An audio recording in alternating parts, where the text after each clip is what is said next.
By the time Mara Whitlock read the words "payment overdue, foreclosure imminent," the bank had already sent riders to Red Hollow Ranch. Two men she'd never met stood at her door with marriage contracts in their hands and secrets buried deeper than Montana frost. Her father was 6 weeks in the ground. Her sister Elena wept in the kitchen. The cattle were dying. And now these strangers, one haunted, one charming, both desperate, claimed they'd come to save them. But you can't save what you're running from. Stay with us until the very end of this story. Hit that like button and comment your city below so I can see how far this tale has traveled. The wind that November carried teeth. Mara Whitlock stood at the fence line of Red Hollow Ranch, her father's old coat hanging loose on her shoulders, watching the horizon swallow the sun. The land stretched before her in shades of dying gold and bitter gray, 2,000 acres that had once meant freedom, prosperity, legacy. Now it meant only debt. Behind her, the ranch house slouched against the wind like a boxer taking punches it couldn't return. Paint peeled from the siding. The porch steps sagged.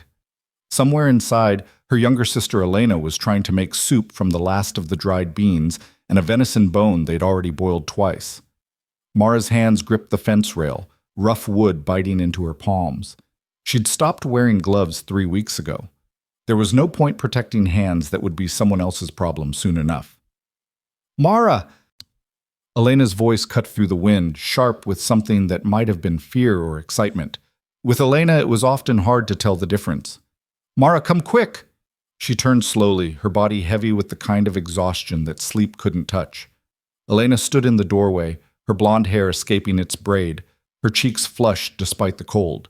She was 22, 4 years younger than Mara, and somehow still believed that urgency could change things. "What is it?" "There's someone coming. 2 riders from town." Mara's stomach dropped. The bank. It had to be the bank. They'd sent letters, 3 of them now, each one more pointed than the last. Outstanding balance, immediate payment required, legal action pending. She'd read them each once, then burned them in the stove, as if fire could erase numbers. "Go inside," Mara said, starting toward the house. "I'm not a child." "Elena." Mara's voice came out harder than she intended. "Please." For once, her sister listened, retreating into the house but leaving the door cracked open. Mara could feel her watching as she walked to the center of the yard, positioning herself between whatever was coming and everything that remained. The riders emerged from the tree line, 2 figures dark against the lowering sky. Not the bank's men, she realized with a jolt. These were strangers. One sat his horse with military straightness, the other rode with an easy slouch that suggested either confidence or exhaustion. As they drew closer, details emerged. The first man tall and broad-shouldered, maybe 35, with dark hair and a jaw that looked carved from granite. The second was younger, lighter, his face open and almost handsome under a layer of trail dust. They stopped 10 feet from where she stood. "Miss Whitlock?" The dark-haired one spoke first, his voice low and careful, as if he were approaching a spooked animal. "Mara Whitlock? Who's asking?" "My name is Graham Hale. This is Lucas Reed." He gestured to his companion, who tipped his hat with a smile that didn't quite reach his eyes. "We received your letter about the arrangement." For a moment, Mara's mind went blank. Letter. Arrangement. Then the memory surfaced like something dredged from deep water, and her face went hot despite the cold. "No. That wasn't—" She stopped, forced herself to breathe. "That letter wasn't supposed to be sent." Elena had written it 6 weeks ago, in the first raw days after their father's funeral. Mara had found it on the kitchen table one morning, a carefully penned advertisement to a matrimonial agency in Chicago, seeking men of good character and strong constitution willing to assist in ranch operations in exchange for partnership and matrimony. They'd fought about it, Elena insisting it was their only option, Mara refusing to sell herself like livestock. In the end, Mara thought she'd won. She'd taken the letter, folded it carefully, and placed it in her father's desk drawer. She'd never checked to see if it had stayed there. "I'm afraid it was sent," Lucas spoke up, his voice carrying a western drawl that suggested Texas or maybe Oklahoma. "Received it about 3 weeks ago. Took us a while to make the journey." "Then you've wasted your time." Mara's words came out clipped, final. "We're not interested." "Mara, Elena's voice came from the doorway, thin and desperate. Go inside, Elena. No. Her sister stepped fully onto the porch, her arms wrapped around herself against the cold. No, I won't. The two men watched this exchange with careful neutrality. Graham's face remained unreadable, but Lucas's eyes moved between the sisters with something that might have been understanding. Perhaps we could discuss this inside, Graham suggested. Out of the wind. There's nothing to discuss. Please. Elena's voice broke on the word. Mara, please. Just let them water their horses. Let them rest for an hour. Then if you want them to go, I won't argue. It was the surrender in her sister's voice that did it. The way Elena's pride, usually so fierce and stubborn, collapsed like wet paper. Mara looked at her, really looked, and saw what she'd been trying not to see for weeks. Elena was thinner. Her dress hung loose. The shadows under her eyes spoke of nights spent crying quietly so Mara wouldn't hear. 1 hour, Mara said finally. Then you ride out. The inside of the house told its own story. Graham noticed it immediately as they stepped through the door, the way spaces contract when money leaves them. The parlor that should have held furniture instead held emptiness, marked by lighter squares on the wallpaper where paintings once hung. The dining table was good oak, but only 2 chairs remained. The air smelled of wood smoke and something cooking that was more water than substance. He'd seen this before. In Kansas, after the grasshopper plagues. In Texas, after the droughts. In 100 hardscrabble homesteads where pride was the last thing people had left to lose. Coffee? Elena asked, her voice overly bright as she bustled toward the kitchen. We have coffee. It's not much, but we're fine. Mara cut her off, still standing by the door, as if ready to throw them out at any moment. Say what you came to say. Graham exchanged a glance with Lucas, who shrugged slightly. They'd discuss this on the road, what they'd say, how they'd explain. But all their rehearsed words felt inadequate now, standing in this dying house with these 2 women watching them with such different expressions. Elena's desperate hope, Mara's iron mistrust. The letter made clear what you were offering, Graham began. Partnership in the ranch. Marriage, eventually, once all parties were certain of compatibility. In exchange for labor and investment. We don't have any money, Mara said flatly. If that's what you're expecting. We weren't expecting money. Lucas spoke up, his drawl softening the words. Letter said you had land. Said you had a working ranch that needed hands. We're not looking for a fortune, Miss Whitlock. We're looking for a place to stand still for a while. Something flickered across Mara's face. Surprise, maybe, or suspicion. Why? Why what? Why would 2 able-bodied men travel halfway across the country to work a failing ranch for the promise of marriage to women they've never met? Her eyes moved between them, sharp and assessing. What are you running from? The question landed in the space between them like a stone dropped down a well. Graham felt Lucas tense beside him, felt his own shoulders go rigid. This woman was no fool. She'd looked at them for 30 seconds and seen straight through to the truth they'd spent 3 weeks on the road trying to outpace.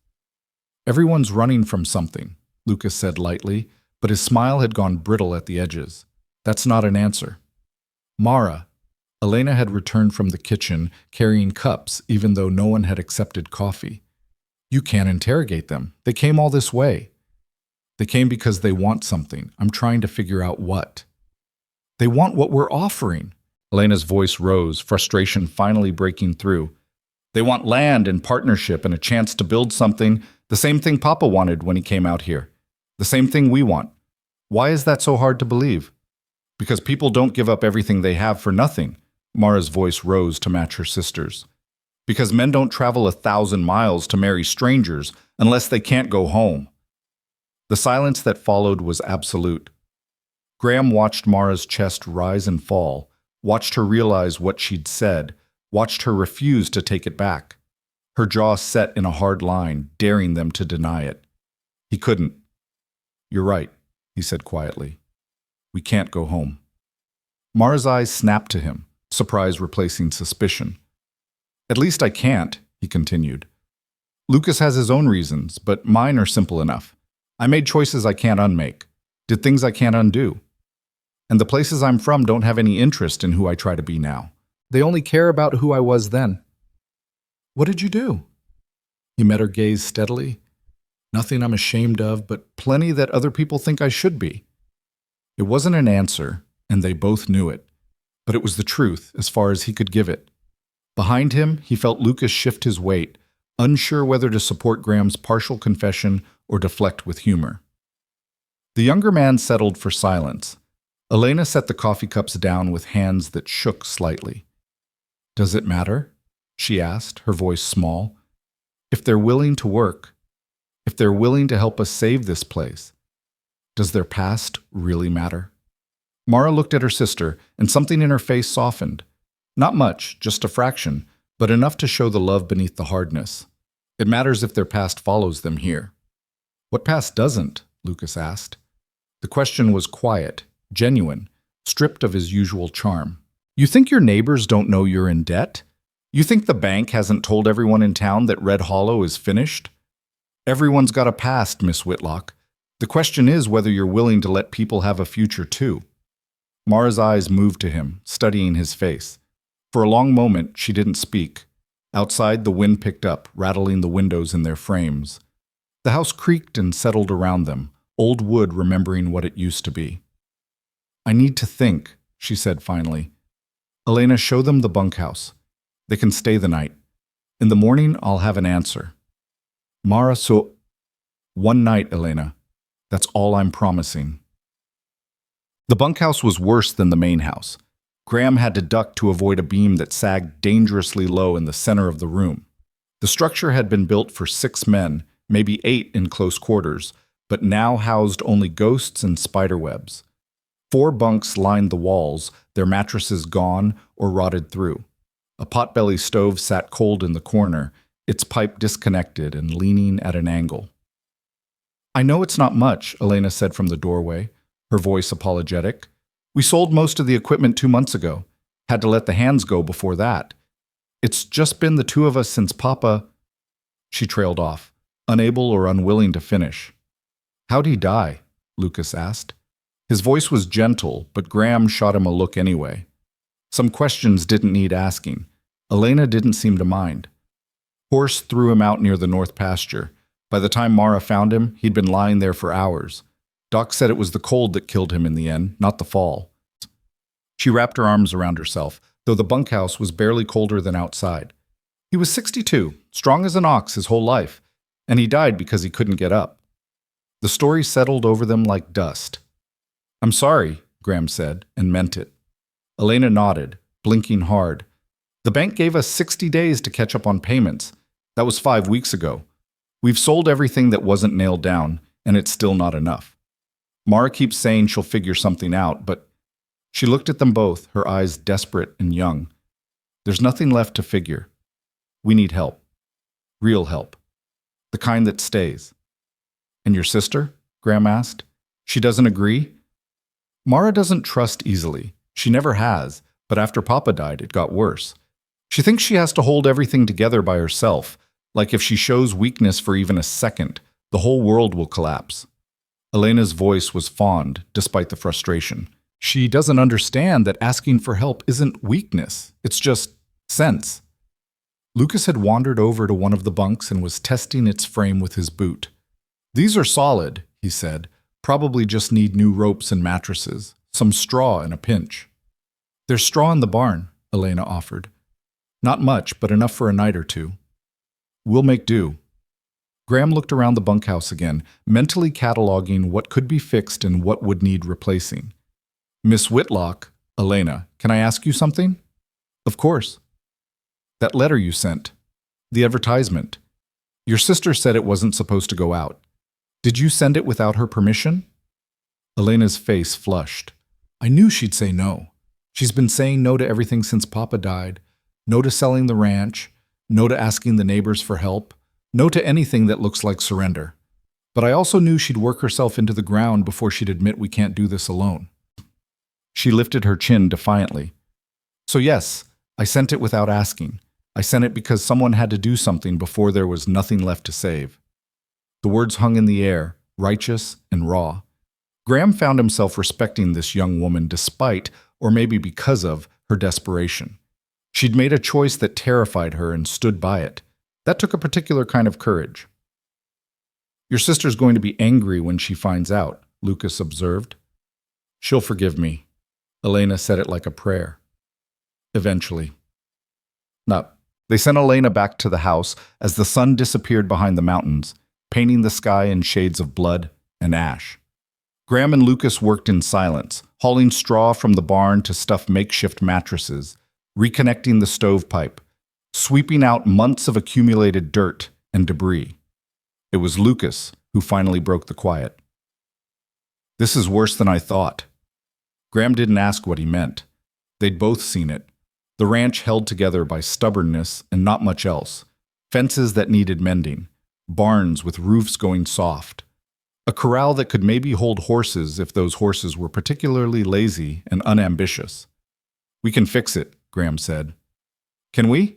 Lucas leaned on his broom, his face serious in the gathering dark. Graham, this isn't just a few weeks of hard work. This is months, maybe years, and that's assuming the bank gives them time. Assuming those sisters can work together long enough to see it through. Assuming we stay, Graham finished. Which is the point, isn't it? That's what they need, what we need, a place to stay. Lucas was quiet for a long moment. Outside, a coyote called, its voice lonely and wild. You really think we can do this? Make a life here? I don't know, Graham said honestly, but I know I'm tired of running, aren't you? Lucas didn't answer. Instead, he went back to sweeping, his movements sharp and irritated. Graham knew that mood, had seen it surface every time they'd gotten a letter at the last 3 towns. Letters with familiar handwriting that Lucas read once, then burned. Letters he never talked about. Everyone had ghosts. The question was whether you let them haunt you or put them to rest. Graham finished securing the last section of stovepipe and stood back to survey their work. The bunkhouse wasn't comfortable, but it was functional. They'd sleep warmer than they had in the last week of traveling. In the morning, assuming Mara Whitlock didn't run them off at gunpoint, they'd start work. If she did run them off, well, they'd deal with that too. I'm going to walk the property, Graham said, heading for the door. Get a sense of what we're working with. It's dark. I have eyes. Lucas snorted, stubborn bastard. That's why you love me. I tolerate you. There's a difference. Graham smiled despite himself and stepped out into the night. Mara stood at her bedroom window, watching the stranger walk her land in the darkness. She'd blown out her lamp 20 minutes ago, but hadn't undressed for bed. Instead, she'd stood here, tracking the tall figure as it moved from the barn to the corral, from the corral to the equipment shed, from the shed to the fence line. He walked like a man surveying a battlefield, methodical, assessing, missing nothing. Graham Hale. The name felt foreign in her mouth, like a word from a language she'd never learned. He'd been a soldier, she was sure of it now, watching the way he carried himself. But he'd said he couldn't go home, that he'd made choices others thought he should be ashamed of. What did that mean? Desertion? Cowardice? Something worse? A knock at her door made her turn. I know you're awake, Elena said from the hallway. I can see the light under your door. There was no light, but Mara opened the door anyway. Her sister stood in her nightgown, her blonde hair loose around her shoulders, looking younger than her 22 years. You're angry, Elena said. It wasn't a question. I'm tired. That too. Elena slipped past her into the room, sitting on the edge of the bed like she had when they were children and the world was simpler. But mostly angry. At me. For sending the letter. Mara wanted to deny it, but lies had never served them well. You went behind my back. I did. You made a decision that affects both of us without asking. I did that too. And you brought 2 strange men to our home, men who admit they're running from their pasts. Men who are willing to help us. Elena's voice rose, defensive. Men who traveled 1,000 miles because we asked, because I asked. Mara, what else were we supposed to do? I don't know. The words burst out of Mara, louder than she intended. She pressed her palms against her eyes, feeling the pressure behind them that might become tears if she let it. I don't know, Elena, but there had to be another way, something that didn't require us to marry strangers. something that didn't require us to trust people we don't know. Trust has to start somewhere. Trust has to be earned. Elena stood, crossing to where her sister stood. Then let them earn it. Give them a chance. 1 week. That's all I'm asking. Let them work. Let them show us who they are. If after a week you still want them gone, I'll help you pack their bags myself. Mara looked at her sister, really looked. Elena had always been the soft one, the dreamer, the one who believed in happy endings. But there was steel in her spine now, forged by the same losses and fears that had hardened Mara. They'd both buried their father. They'd both watched the ranch die by inches. They'd both lain awake in the dark, adding numbers that refused to balance. 1 week, Mara said finally, but they sleep in the bunkhouse. They eat after we do. And if I see one thing that makes me think they're dangerous or dishonest, they'll be gone before sunrise, Elena promised. Thank you, Mara. Thank you. She hugged her sister quickly, then disappeared back into the hallway, leaving Mara alone with her window and her doubts. Outside, the stranger, Graham, had stopped at the fence line, staring out at the darkness beyond.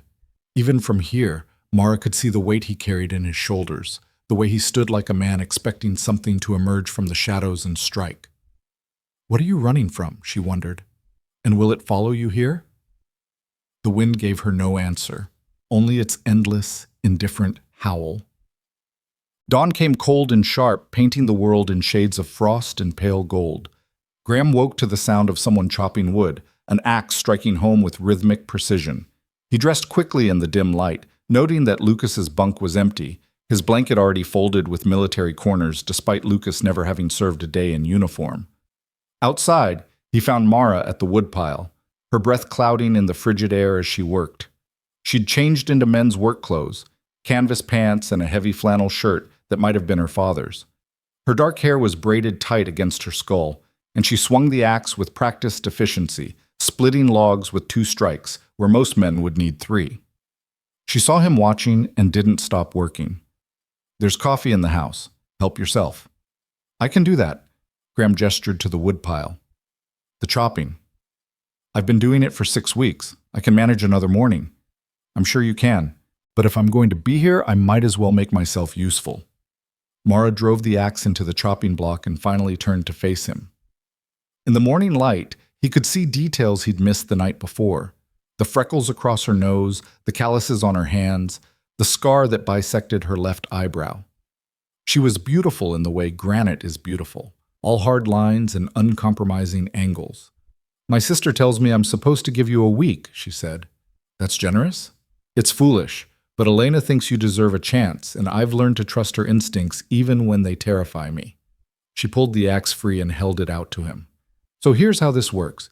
You and your friend will help with the morning chores, feeding, milking, cleaning stalls. After breakfast, you'll repair the fence in the east pasture. It's been down for 2 weeks, and we've lost 3 head of cattle because of it. After that, we'll see. Graham took the axe, their fingers brushing briefly in the exchange. Her hands were cold.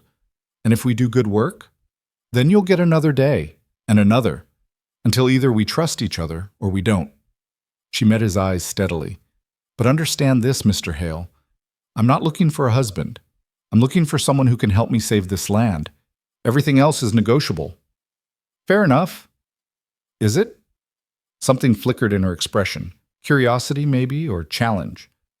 Most men would be insulted by that. Most men are idiots. Graham tested the axe's balance, found it good. I'm not interested in a wife who doesn't want me, Miss Whitlock.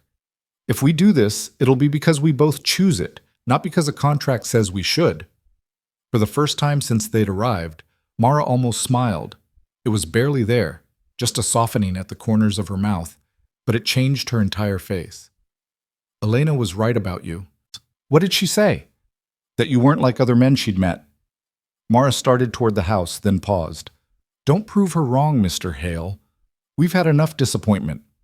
She left him there with the axe and the woodpile and the vast Montana sky turning gold overhead. Graham set to work, feeling the familiar burn in his shoulders as he split log after log, each strike of the blade a promise. I'm staying, I'm staying, I'm staying. Behind him, the bunkhouse door opened and Lucas emerged, yawning and scratching his stubbled jaw. She really makes you work for it, doesn't she? Would you respect her if she didn't? Lucas considered this, then grinned. Fair point. He stretched, his back cracking audibly. Come on then, let's show these ladies what two desperate men with something to prove can do. They worked through the morning, feeding the handful of remaining cattle, mucking stalls in the barn, checking the horses, and the one milk cow that looked at them with profound suspicion. Elena brought them bread and butter at mid-morning, along with more coffee, her smile warm despite the cold. Mara's watching from the house, she confided. She won't admit it, but she's impressed. By what? Lucas asked. We haven't done anything special. You showed up, Elena said simply. And you stayed. That's more than most people have done. After she left, they gathered tools and headed for the east pasture. The fence was worse than Mara had described. Not just down, but destroyed, as if something large and angry had gone through it. Posts snapped off at ground level, wire tangled in vicious coils, rails splintered and scattered across 50 yards. Bear, you think? Lucas asked, surveying the damage. Or cattle panicking? Graham knelt to examine a post. Doesn't matter. We need to rebuild the whole section. It was brutal work, digging new post holes in ground that fought every shovel thrust, wrestling barbed wire into submission, cutting and fitting rails with hands that grew raw despite gloves. They worked through the afternoon, barely stopping to eat the sandwiches Elena brought at noon. By the time the sun began its descent, they'd finished 2/3 of the damaged section. Graham's shoulders screamed, his back ached, and he could feel blisters forming on his palms despite the calluses. Beside him, Lucas looked equally destroyed, his face flushed and his breathing heavy. Tomorrow, Graham said, driving the last post home. We'll finish tomorrow. They walked back to the ranch house in the gathering dusk, too tired for conversation. As they approached, Graham saw Mara standing on the porch, her arms crossed, watching them come.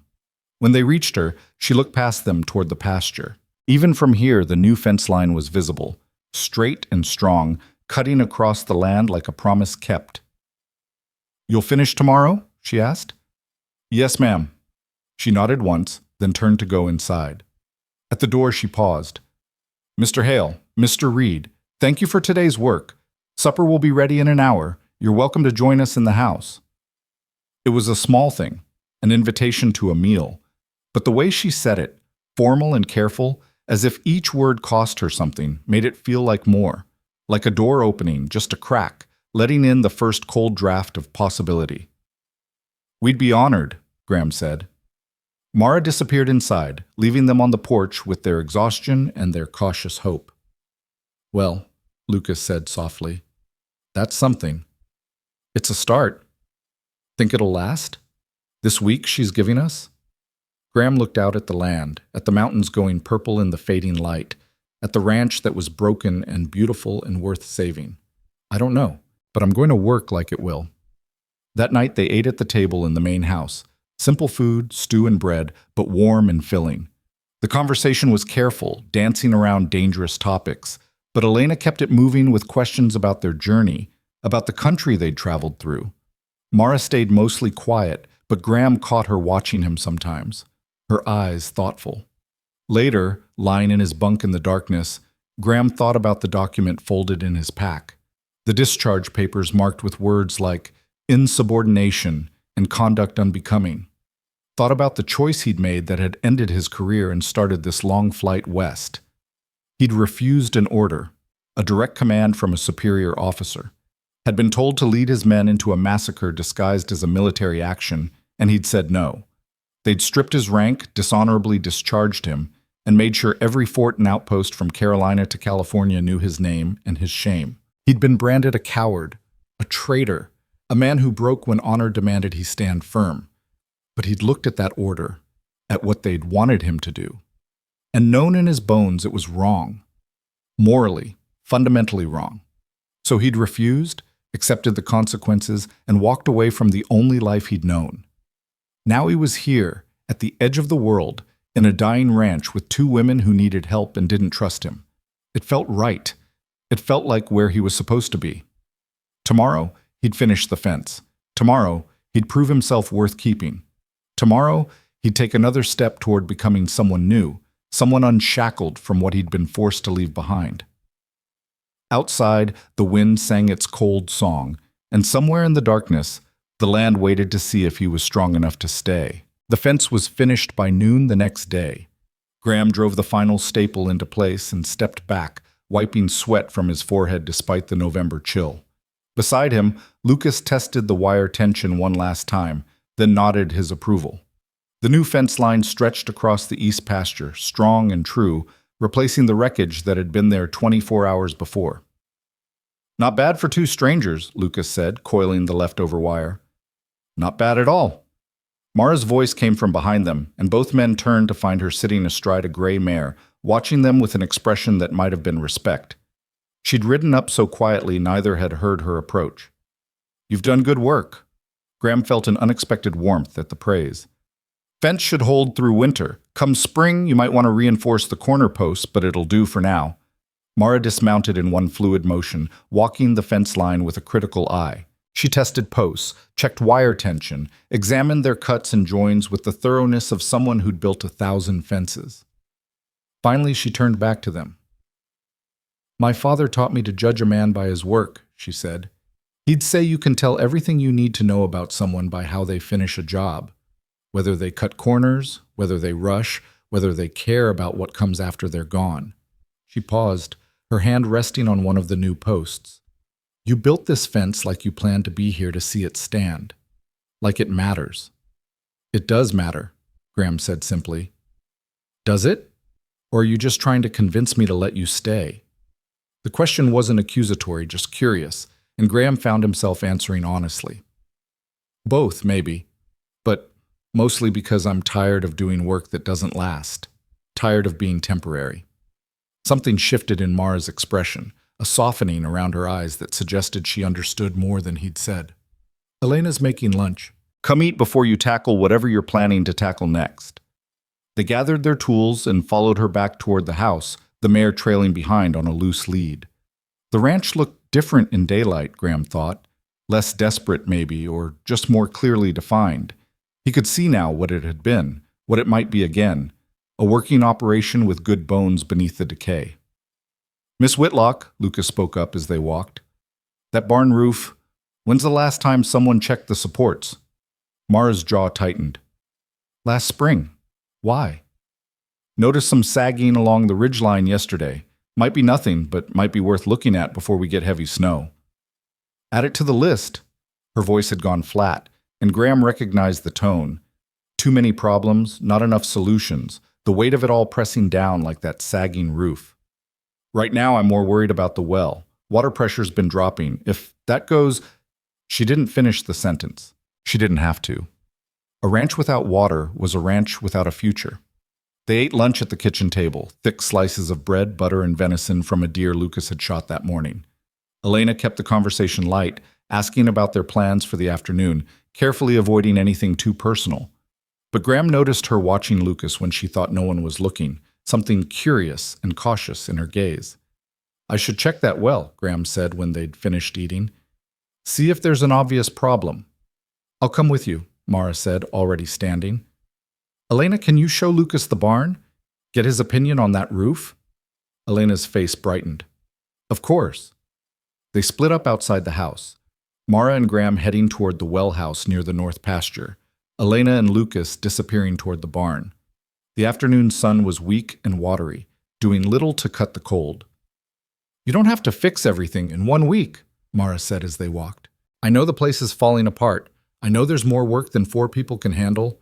I'm not expecting miracles." "What are you expecting?" She considered the question. "Honestly, I don't know anymore. When my father was alive, I expected to run this ranch with him until I was old. Expected to marry someone local, someone I'd known my whole life. Expected things to stay the way they'd always been."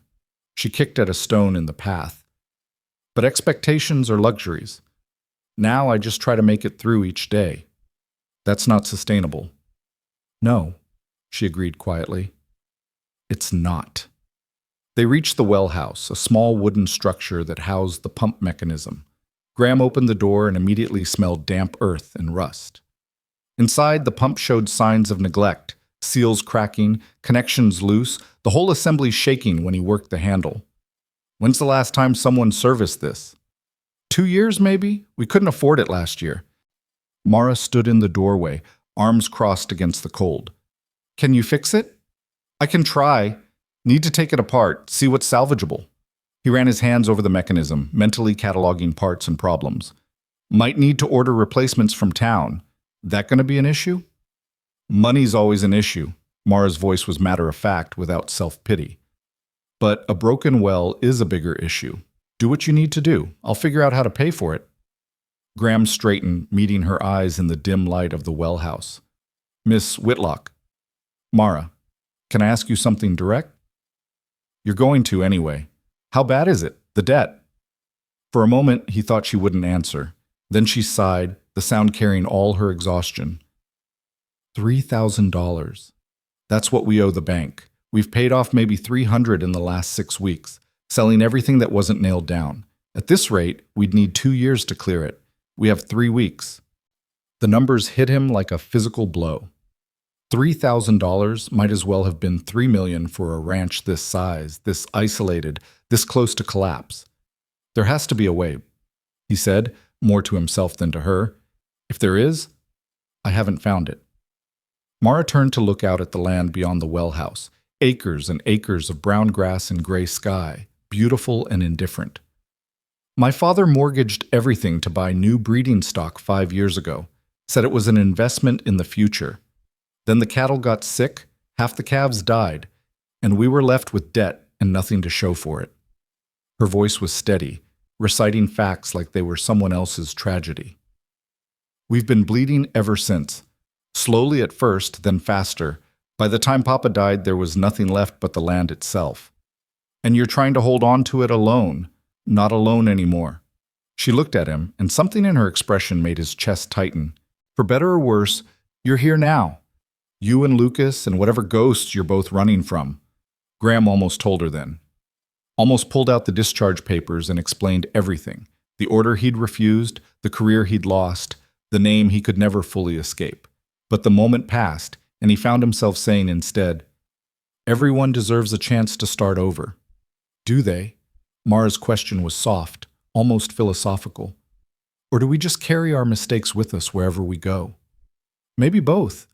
Maybe we carry them until we're strong enough to set them down. She studied him for a long moment, then nodded slowly. Fix the well, Mr. Hale, one problem at a time.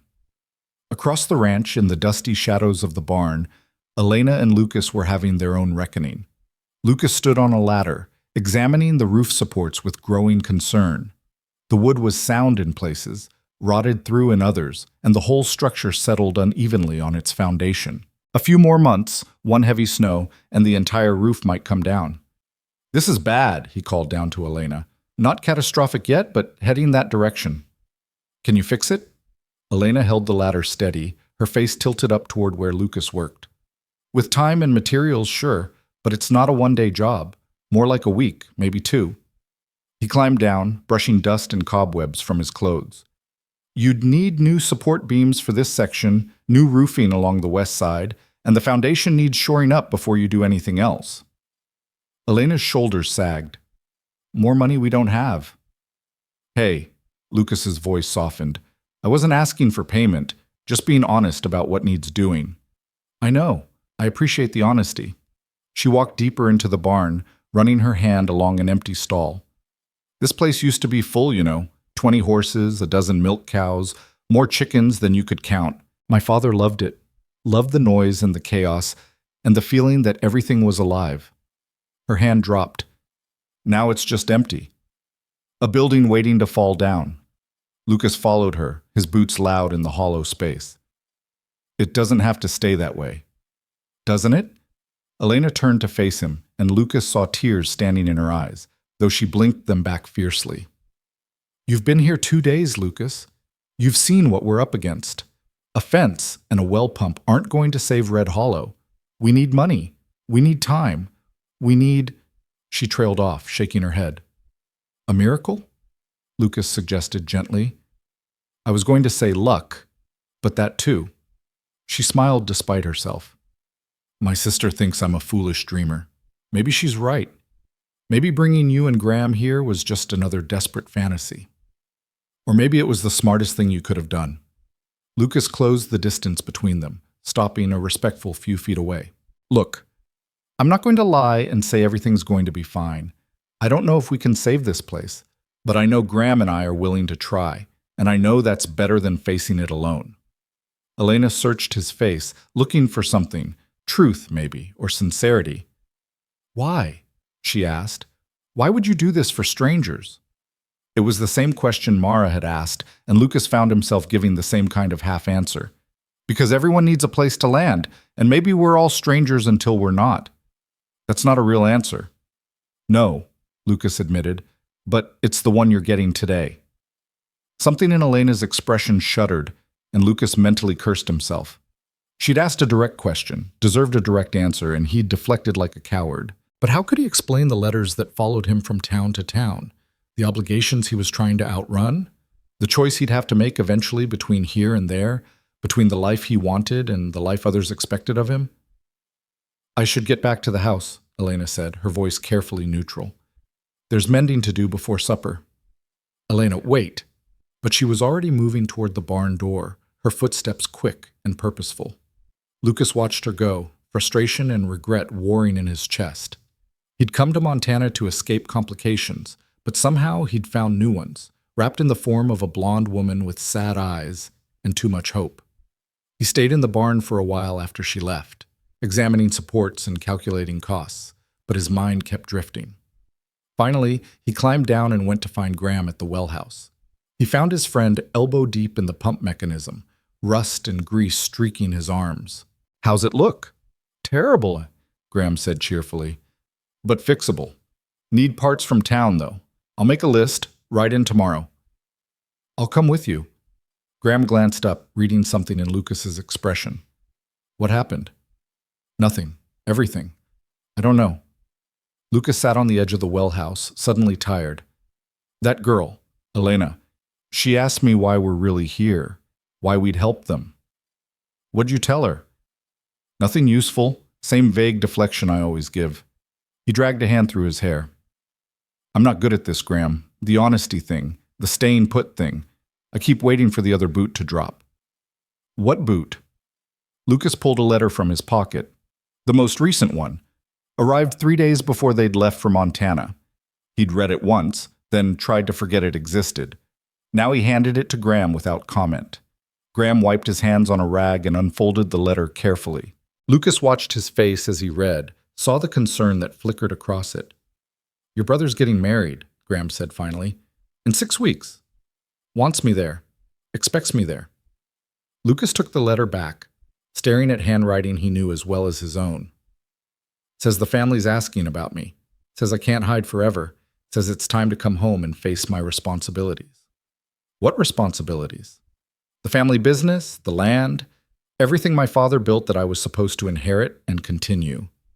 Lucas laughed bitterly. Everything I ran from because I couldn't stand the idea of spending my whole life doing what was expected instead of what I wanted. Graham was quiet for a moment, considering. You gonna go? I don't know, maybe, probably. Lucas met his friend's eyes. But if I do, I won't be coming back. My brother made that clear. Come home for good or don't come at all.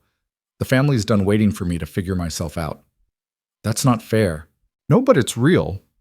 Lucas folded the letter, tucking it back in his pocket like a promise or a threat. So when Elena asks why I'm here, what I'm running from, how do I explain that I'm hiding from people who love me, from obligations I should want to honor? How do I make that sound like anything other than cowardice? It's not cowardice to want to choose your own life, isn't it? When people depend on you, when you're needed? Lucas shook his head. My father's sick, Graham. Not dying, not yet, but getting there. And I'm here, 1,000 miles away, pretending I can just walk away from that. Graham set down his tools and gave Lucas his full attention. You came here because you needed to, because staying there was killing you slowly. I remember you couldn't sleep, couldn't eat, were drinking too much and fighting more. You were drowning in other people's expectations. Maybe I should have drowned. Maybe that's what good sons do. Good sons don't sacrifice themselves on altars built by other people. Graham's voice was firm, certain. You came here to save yourself, Lucas. There's no shame in that. Then why do I feel so guilty? Before Graham could answer, Mara's voice cut through the afternoon. Mr. Hale! Mr. Reed! They turned to see her running toward them from the house, her face pale and tight. Elena appeared behind her, equally distressed, and Lucas felt his stomach drop. What's wrong? Graham was already moving toward them. Ryder from town, Mara panted, skidding to a stop. The bank. They've moved up the deadline. We don't have 3 weeks anymore. We have 1. The words landed like stones in deep water, sinking heavy and final. 1 week? Lucas repeated. That's not... They can't just change the terms. They can do whatever they want. They hold the note. Mara's voice shook despite her effort to control it. The writer said there's been interest from a buyer, someone who wants the land, wants it fast, and is willing to pay off our debt for the bank in exchange for the deed. The bank's giving us 7 days to match the offer or vacate. How much? Graham asked. What's the offer? $4,000. $1,000 more than we owe. Mara's laugh was hollow, desperate. Might as well be $1 million. We can't raise that kind of money in a week. We can't raise it in a year. Elena had tears streaming down her face now, no longer trying to hide them. It's over. After everything. After Papa. After the selling and the struggling and bringing you here. It's just over. The despair in her voice cut Lucas to the core. He looked at Graham, saw the same helpless frustration mirrored in his friend's face. They'd been here 3 days. 3 days of fence mending and well-fixing and careful conversation. 3 days of hope building fragile and tentative between 4 people who needed each other. And now this. There has to be something we can do, Lucas said, knowing even as he spoke that he was grasping at smoke. Some way to fight this. Fight with what? Mara's voice was empty, all the fire burned out of it. We have no money, no leverage, no time. The bank owns us. This buyer owns us. We're done. She turned and walked back toward the house, her steps mechanical, a woman moving through shock. Elena lingered a moment longer, her eyes finding Lucas's.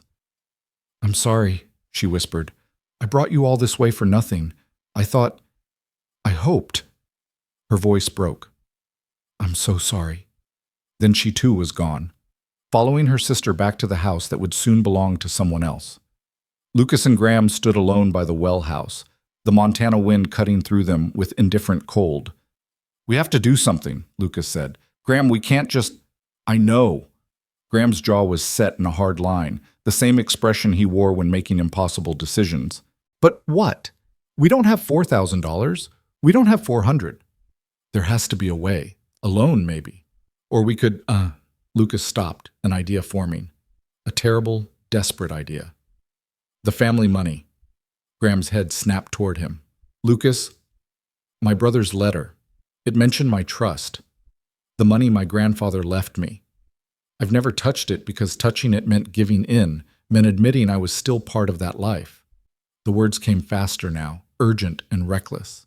But it's there. It's been sitting in a bank back east for 6 years. It's enough. That money's yours. For your future. This is my future. Lucas gestured at the ranch, the mountains, the big sky overhead. This place, these women, this chance to be someone other than who I was born to be. If I don't use that money now, there won't be anything left to have a future in. If you access that trust, your family will know where you are. They'll come for you. Let them come, I'll deal with it then. Lucas was already moving, heading toward the bunkhouse. I need to send a telegram, figure out how to get the funds transferred. Graham, this can work. This can actually work. Graham caught his arm, stopping him. Lucas, think about what you're doing. Once you use that money, you're making a choice. You're choosing this place, these people, over your family, over everything you left behind. I know. Do you? Because there's no going back from this. Your brother made that clear. This is final. Lucas met his friend's eyes steadily. Then it's final. I'd rather have no family than live my whole life as someone I'm not. I'd rather have this... He gestured at the ranch again, at the house where 2 women were grieving their loss, then spend another minute pretending to want something I don't. Graham studied him for a long moment, then nodded slowly. All right, but we do this smart. We find out who this buyer is, what they're planning. We make sure there's no other option before you burn that bridge. There is no other option. Maybe not, but we look anyway. Agreed? Agreed. They went to the house together, finding Mara and Elena in the kitchen. Mara stood at the window, staring out at nothing. Elena sat at the table, her hands wrapped around a cup of tea she wasn't drinking. We're not giving up, Graham said without preamble. Mara turned slowly. Mr. Hale, I appreciate the sentiment, but we have a plan. He looked at Lucas, who nodded. It's not perfect, and it's going to require trust. But we think we can raise the money. Elena's head snapped up. How? That's complicated. Lucas pulled out a chair, sitting across from her. But first we need information. This buyer, who are they? What do they want with Red Hollow? The writer didn't say. Just that they were offering $4,000 cash and wanted a fast close. That's suspicious, Graham said. No one pays over asking price unless they want something specific. Either there's something valuable here you don't know about, or they have another reason for wanting you gone. Mara's eyes narrowed. Like what? Water rights, maybe? Or mineral deposits? Or they want to consolidate the land with neighboring properties? Graham was thinking out loud now, his military training showing in how he analyzed the situation. Do you have any neighbors who've been pressuring you to sell? The Crawfords to the east have mentioned it a few times. Casual-like, but persistent. Mara crossed her arms, thinking. And there's the mining company that's been surveying in the mountains. They approached Papa last year about access rights, but he refused. Mining company, Lucas repeated. That could be it. If there's ore on your land or they need to cross it to reach ore elsewhere, they'd want to control the property. But we don't know if that's true, Elena said. And even if it is, what difference does it make? We still can't match $4,000. We can. Lucas took a breath, committing to the madness. I have access to funds, family money I've never touched. It's enough to cover the debt and the buyer's offer. The sister stared at him. You have $4,000, Mara said flatly. And you're working as a mail-order husband on a failing ranch in Montana. I have my reasons, which you still haven't shared. Mara's voice was hard again, suspicious. Why would you give us that kind of money? What do you want in return? Nothing you're not already offering, a place to stay. Work that matters. A chance to… Lucas stopped, searching for words. A chance to be part of something real instead of something expected. That's not an answer. It's the only one I have right now. Lucas met her gaze without flinching. Miss Whitlock. Mara, I know you don't trust me. I know this seems too good to be true, but I'm offering anyway. Let me send that telegram. Let me access those funds. Save Red Hollow. And then what? We're in debt to you instead of the bank? No debt. Consider it an investment, a partnership like the letter promised.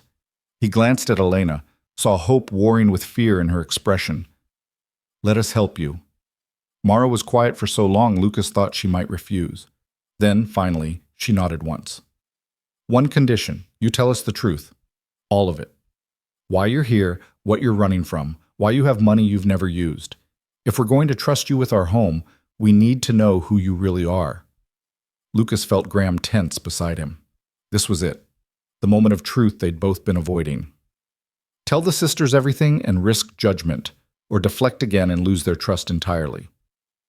He chose truth. My family owns textile mills back east, 4 of them. My grandfather built the business from nothing, and my father expanded it. I was supposed to take over eventually, was groomed for it my whole life. The words came easier now that he'd started. But I hated it. Hated the factory floors and the business meetings and the way we made money off other people's labor while pretending we were doing them a favor. So I left. Walked away from everything, the business, the money, the life they'd planned for me. And came west, Elena said softly. And came west. Worked cattle ranches, logging camps, anywhere that would have me. Tried to figure out who I was when no one was telling me who to be. He rubbed his face, tired of secrets. But my family won't let me go. They keep writing, keep asking me to come back. My father's sick, my brother's getting married, and they want me there. Want me to stop running and accept my responsibilities." "Is that what the letters are about?" Elena asked. "The ones you burn?" Lucas nodded. "Every time we get close to somewhere, another one finds me. Like they're tracking me, waiting for me to finally give up and go home." "So why don't you?" Mara's voice was curious now, not accusatory. "If they want you that badly, if there's money and security and family waiting, why keep running?" "Because it's not my life. It's the life they chose for me. And if I go back, if I use that money, they'll see it as surrender, as proof that I couldn't make it on my own." He met Mara's eyes. "But this, helping you, this is different. This is choosing to use those resources for something that matters to me, something I want to fight for."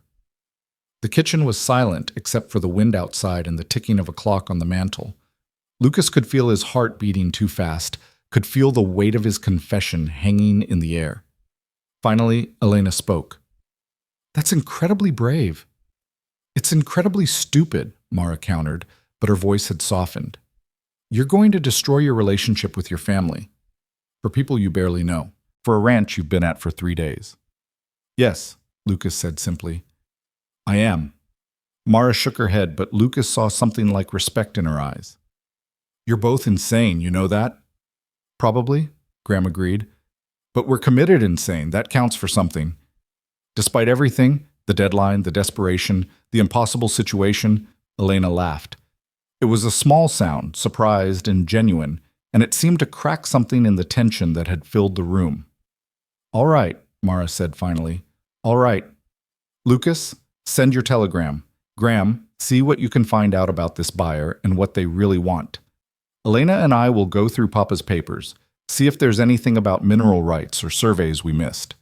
She looked at each of them in turn. "We have 7 days. Let's not waste them." They scattered to their tasks, and for the first time since the writer had arrived, Lucas felt something other than despair. He felt purpose. That night, as darkness settled over Red Hollow, like a blanket, Lucas sat in the bunkhouse composing his telegram. Graham lay in his bunk, pretending to read but actually watching Lucas struggle with each word. "How do you tell your family you're choosing strangers over them?" Lucas asked the darkness. "You don't," Graham said. "You just make the choice and live with the consequences." Lucas finished the telegram, brief and businesslike, requesting immediate transfer of funds to the Montana Territorial Bank, and folded it carefully. Tomorrow, he'd ride to town, send it, and set in motion events he couldn't undo. Tomorrow he'd burn the last bridge home. In the main house, Mara and Elena prepared for bed in their separate rooms. But before Elena could close her door, Mara appeared in the hallway. "Do you trust them?" Mara asked quietly. Elena considered the question honestly. "I don't know, but I think I want to. Does that count?" "It's a start." Mara hesitated, then added, "You did the right thing, sending that letter, bringing them here. I was angry, but you were right." "Say that again?" Elena smiled. "I want to remember this moment." "Don't push it." But Mara was almost smiling too. "Get some sleep. Tomorrow we fight back." Elena closed her door, and for the first time in weeks, she went to bed without crying. Outside her window, the stars burned cold and distant, and the land waited to see what morning would bring. 7 days, 1 week. Everything depended on what they could build, salvage, or save in the hours between now and then. It would have to be enough. Dawn broke gray and cold over Red Hollow, but Lucas was already gone. Graham found the note tucked under the coffee pot in the bunkhouse, Lucas's handwriting barely legible in the pre-dawn darkness when he must have written it. "Riding to town early. Need to get this done before I lose my nerve. Back by afternoon. Don't let them worry." Too late for that, Graham thought, folding the note and tucking it in his pocket. He'd heard Lucas leave around 4 in the morning, heard the quiet sounds of a man trying not to wake anyone as he saddled a horse and rode out into darkness. Graham had almost called out, almost stopped him, but something in the careful silence of Lucas's movements suggested this was a thing he needed to do alone. Now Graham stood in the cold morning air, watching smoke rise from the main house chimney, and wondered how to explain Lucas's absence without revealing the enormity of what his friend was about to do. Burn his family bridges, access money that would announce his location to everyone he'd been hiding from, commit himself irrevocably to this place and these people he barely knew. The kitchen door opened and Mara stepped out, already dressed for work, her father's coat pulled tight against the wind. She saw Graham standing there and immediately scanned the yard. "Where's Lucas?" "Town, sending the telegram." Graham watched her face carefully, looking for doubt or second thoughts. "He left early, wanted it done." Mara nodded slowly, processing this. "And once he sends it? Once the money's in motion? Then there's no going back. His family will know where he is. They'll come looking, probably. Try to talk him into returning." Graham paused. "Or try to force him." "Can they do that? Force him? Legally? No. He's a grown man making his own choices." Graham's jaw tightened. "But families have ways of applying pressure that don't involve the law, guilt, obligation, making you feel like you're destroying everything and everyone by wanting something different." Mara studied him with those sharp eyes that seemed to see too much. "You speaking from experience, Mr. Hale?" "We all have families we've disappointed, Miss Whitlock." "Is that what's in that document you carry? The one you hide in your pack but check on every night like you're afraid it'll vanish?" She crossed her arms. "I'm not blind. I see you take it out, look at it, put it back. Whatever it says, it weighs on you." Graham felt his face heat despite the cold. He'd been careful, or thought he had been, but apparently not careful enough. "It's military discharge papers. Dishonorable. For refusing orders." The words came out harder than he intended, defensive and sharp. He waited for judgment, for the inevitable questions about cowardice and duty and honor. Instead, Mara just nodded. "What were the orders?" "Excuse me?"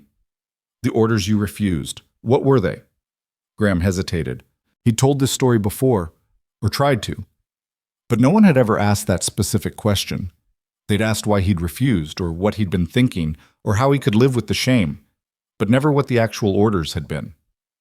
"There was a settlement," he said finally, "mostly women and children, some old men.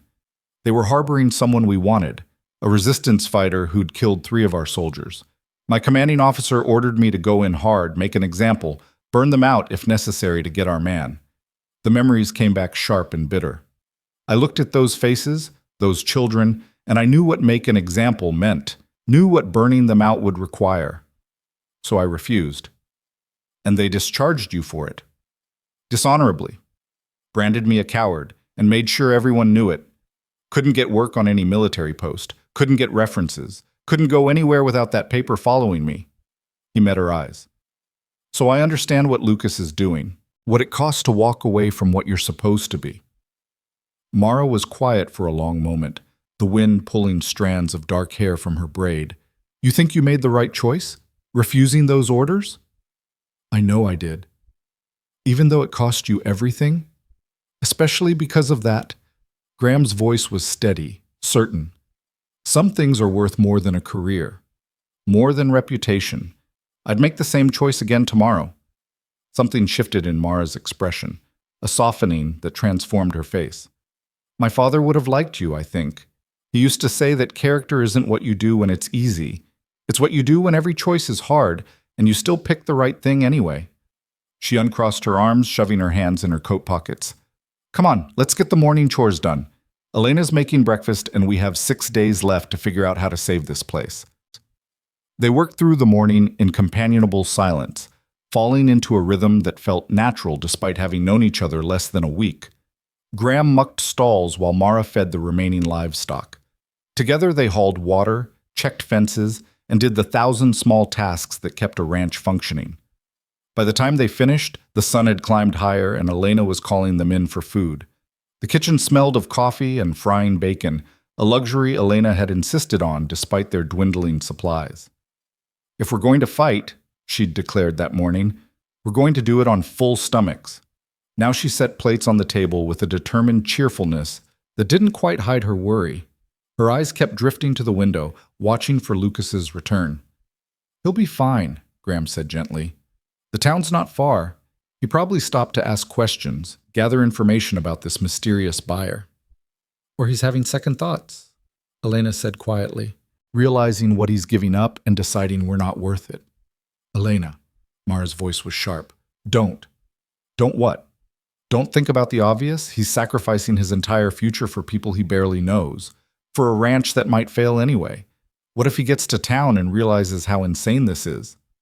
Then he comes back and tells us so, Graham said, and we find another way. But I know Lucas. Once he commits to something, he sees it through. He'll send that telegram.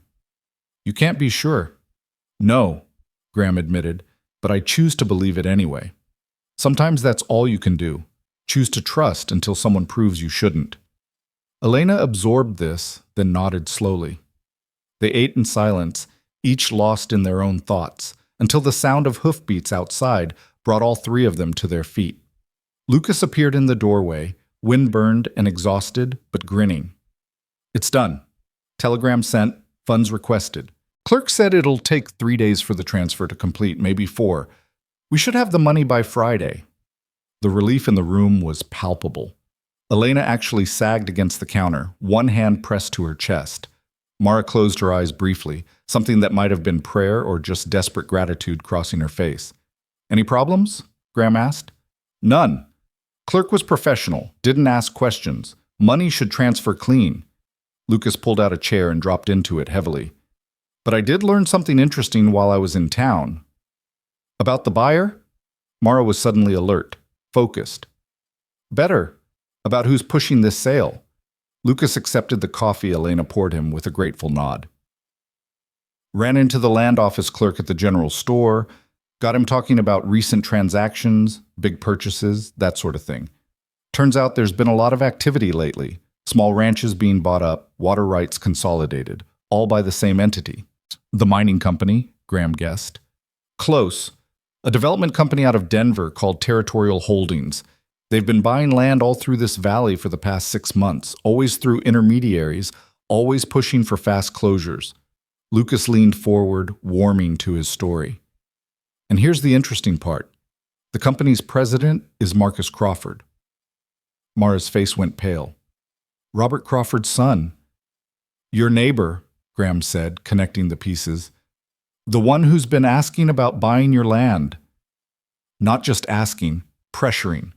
Mara's voice was tight with controlled anger. Papa told me about it before he died. Said Marcus had been sniffing around for years, making offers, getting more aggressive each time we refused. But I didn't know he'd started a company. Didn't know he was buying up the whole valley. Why would he want it so badly? Elena asked. What's out here that's worth all this effort? Water, Mara said suddenly. It has to be water. The river that runs through our property feeds half the valley. If someone controlled Red Hollow, they'd control water access for every ranch downstream. Graham nodded slowly. And with climate getting drier, with more people moving west, water rights are becoming more valuable than gold. Whoever controls the water controls everything. So Marcus is using the bank to force us out, Mara said, working through it. We're in debt, we're vulnerable, and he knows it. Put pressure on the bank to call in the loan early, make an offer that looks generous but is really just theft. Once he has Red Hollow, he has leverage over everyone else. It's smart, Lucas said grudgingly. Ruthless, but smart. Buy up small properties, consolidate them into one large holding, control the resources. In 10 years, he'd own half of Montana. Not if we stop him. Mara's voice was hard as iron. Not if we match his offer and force the bank to honor our debt. He can't take what we won't sell. Can he contest it? Elena asked, worried. If he finds out we're matching his offer, could he go higher? Keep raising the price until we can't keep up. Maybe. But by then we'll have time to figure out our options, get legal help if we need it. Mara looked at Lucas with an expression Graham couldn't quite read. Thank you for doing this, for choosing us over them. Lucas met her eyes steadily. I haven't just chosen you over them. I've chosen myself over them. This is the first time in my life I'm using that money for something I actually want. That matters. Still, Elena said softly, it's a gift. Whatever your reasons, it's a gift we can never fully repay. Don't want repayment. Want a home. Want work that matters. Want... Lucas stopped, his cheeks coloring slightly. Want to stop running and start building something. The moment stretched between them, waited with meaning until Graham cleared his throat. So we have a plan. Money comes through Friday, we pay off the bank, and we tell Marcus Crawford and his development company to go to hell." "Eloquently put," Mara said dryly, but she was almost smiling. "In the meantime, we keep working, keep this place running, and we watch our backs. If Crawford's been pressuring other ranchers, he won't take kindly to us blocking his plans." "You think he'd try something?" Elena's voice rose with alarm. "I think desperate men do desperate things, and a man who's been building an empire won't let one stubborn ranch stand in his way without a fight." Mara stood, squaring her shoulders. "But we're not alone anymore. There's 4 of us now. That counts for something." The next 3 days passed in a blur of work and waiting. Graham finished repairing the well pump, then moved on to shoring up the barn roof.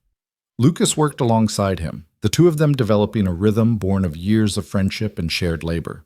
Below them, Mara and Elena went through their father's papers systematically, documenting everything related to water rights and property boundaries. On the 3rd night, Lucas received another letter. Graham watched him read it by lamplight in the bunkhouse, saw his friend's face go through a progression of emotions: surprise, guilt, anger, resignation. When Lucas finally set the letter down, his hands were shaking. "Let me guess," Graham said. "Your family." "My father." Lucas's voice was hollow. "He knows about the telegram. Knows I accessed the trust. He's not well, Graham. My brother says he's declining faster than expected. They want me home before—" He couldn't finish the sentence. "Before he dies." "Yeah." Lucas scrubbed his face with both hands. "My brother says if I don't come now, I'll regret it forever. That some choices can't be unmade. That family is family, no matter how far you run." Graham didn't know what to say to that. He'd never had much family to speak of, never felt the pull of blood obligation that seemed to haunt Lucas. "What are you going to do?" "I don't know. I should go. I know I should go. But if I leave now, before the money comes through, before we know Red Hollow is safe—" Lucas looked up, his eyes tormented. "What if I'm trading one guilt for another? What if I go home and my father dies anyway, and I've abandoned the one thing I actually chose for myself?" "There's no good answer here." "No, there isn't." Lucas folded the letter carefully, like he'd folded all the others. "But I'm staying, at least until Friday. At least until I know the money came through and the ranch is secure. After that, I'll figure it out." Lucas: "Don't, Graham. Don't tell me I'm making a mistake or that I'll regret it or any of the things I'm already telling myself." His voice broke slightly. "Just let me make this choice and live with it. That's all I can do."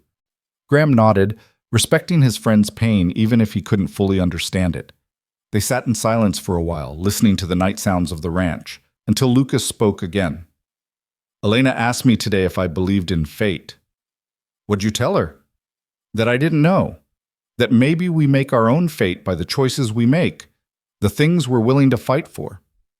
Lucas laughed softly. "She said that was very philosophical for a man who'd rather act than think. She's not wrong." "No, she's not." Lucas looked at the letter again, then at Graham. "I'm falling for her, for Elena. Probably have been since the first day, though I was too stupid to realize it. And now I'm facing the possibility of choosing between her and my dying father, and there's no world where that doesn't destroy me." "Then don't choose yet. Take it day by day. Sometimes that's all you can do. Survive until tomorrow, and hope it gets clearer." It was advice Graham had given himself many times, advice that had gotten him through the darkest days after his discharge.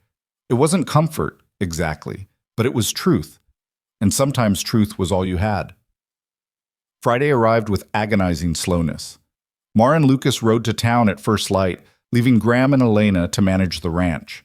They waited anxiously through the morning, through the afternoon, hope and dread trading places with every passing hour.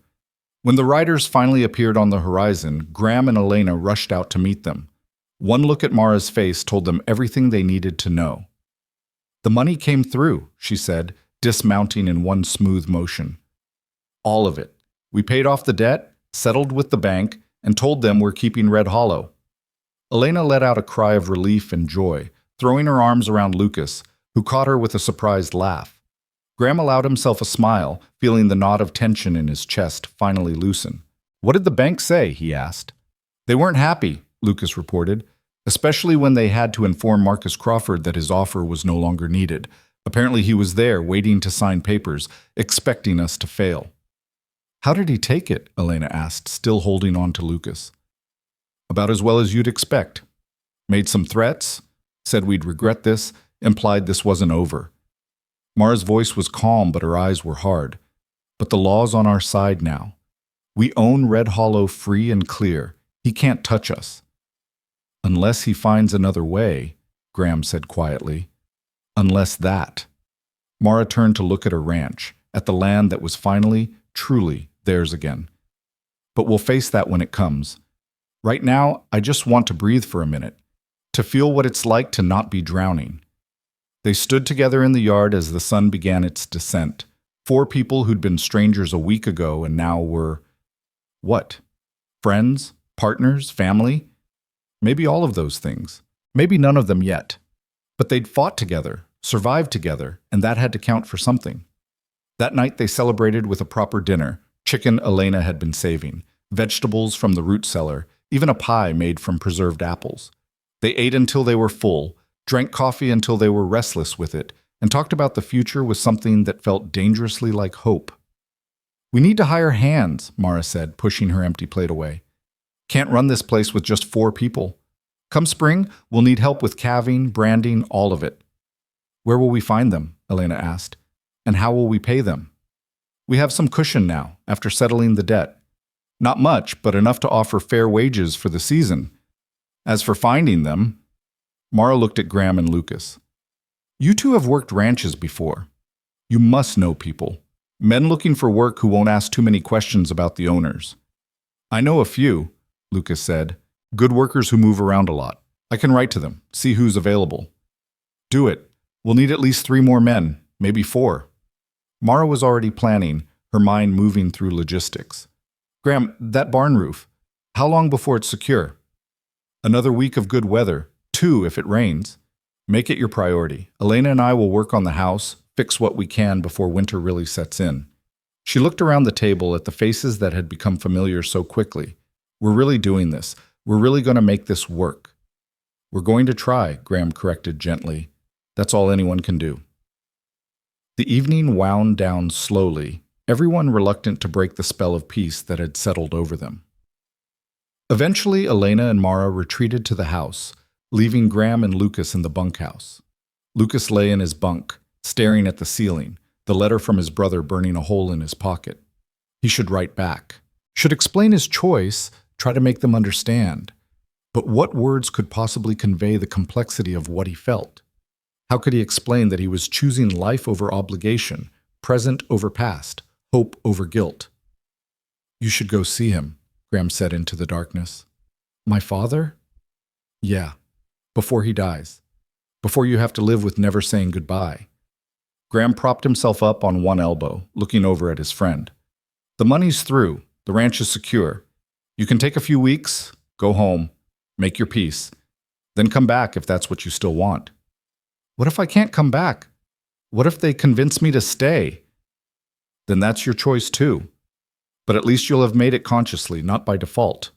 Graham lay back down. "Besides, Elena would want you to go. She's not the kind of woman who'd ask you to abandon your dying father for her. That's not love, Lucas. That's selfishness."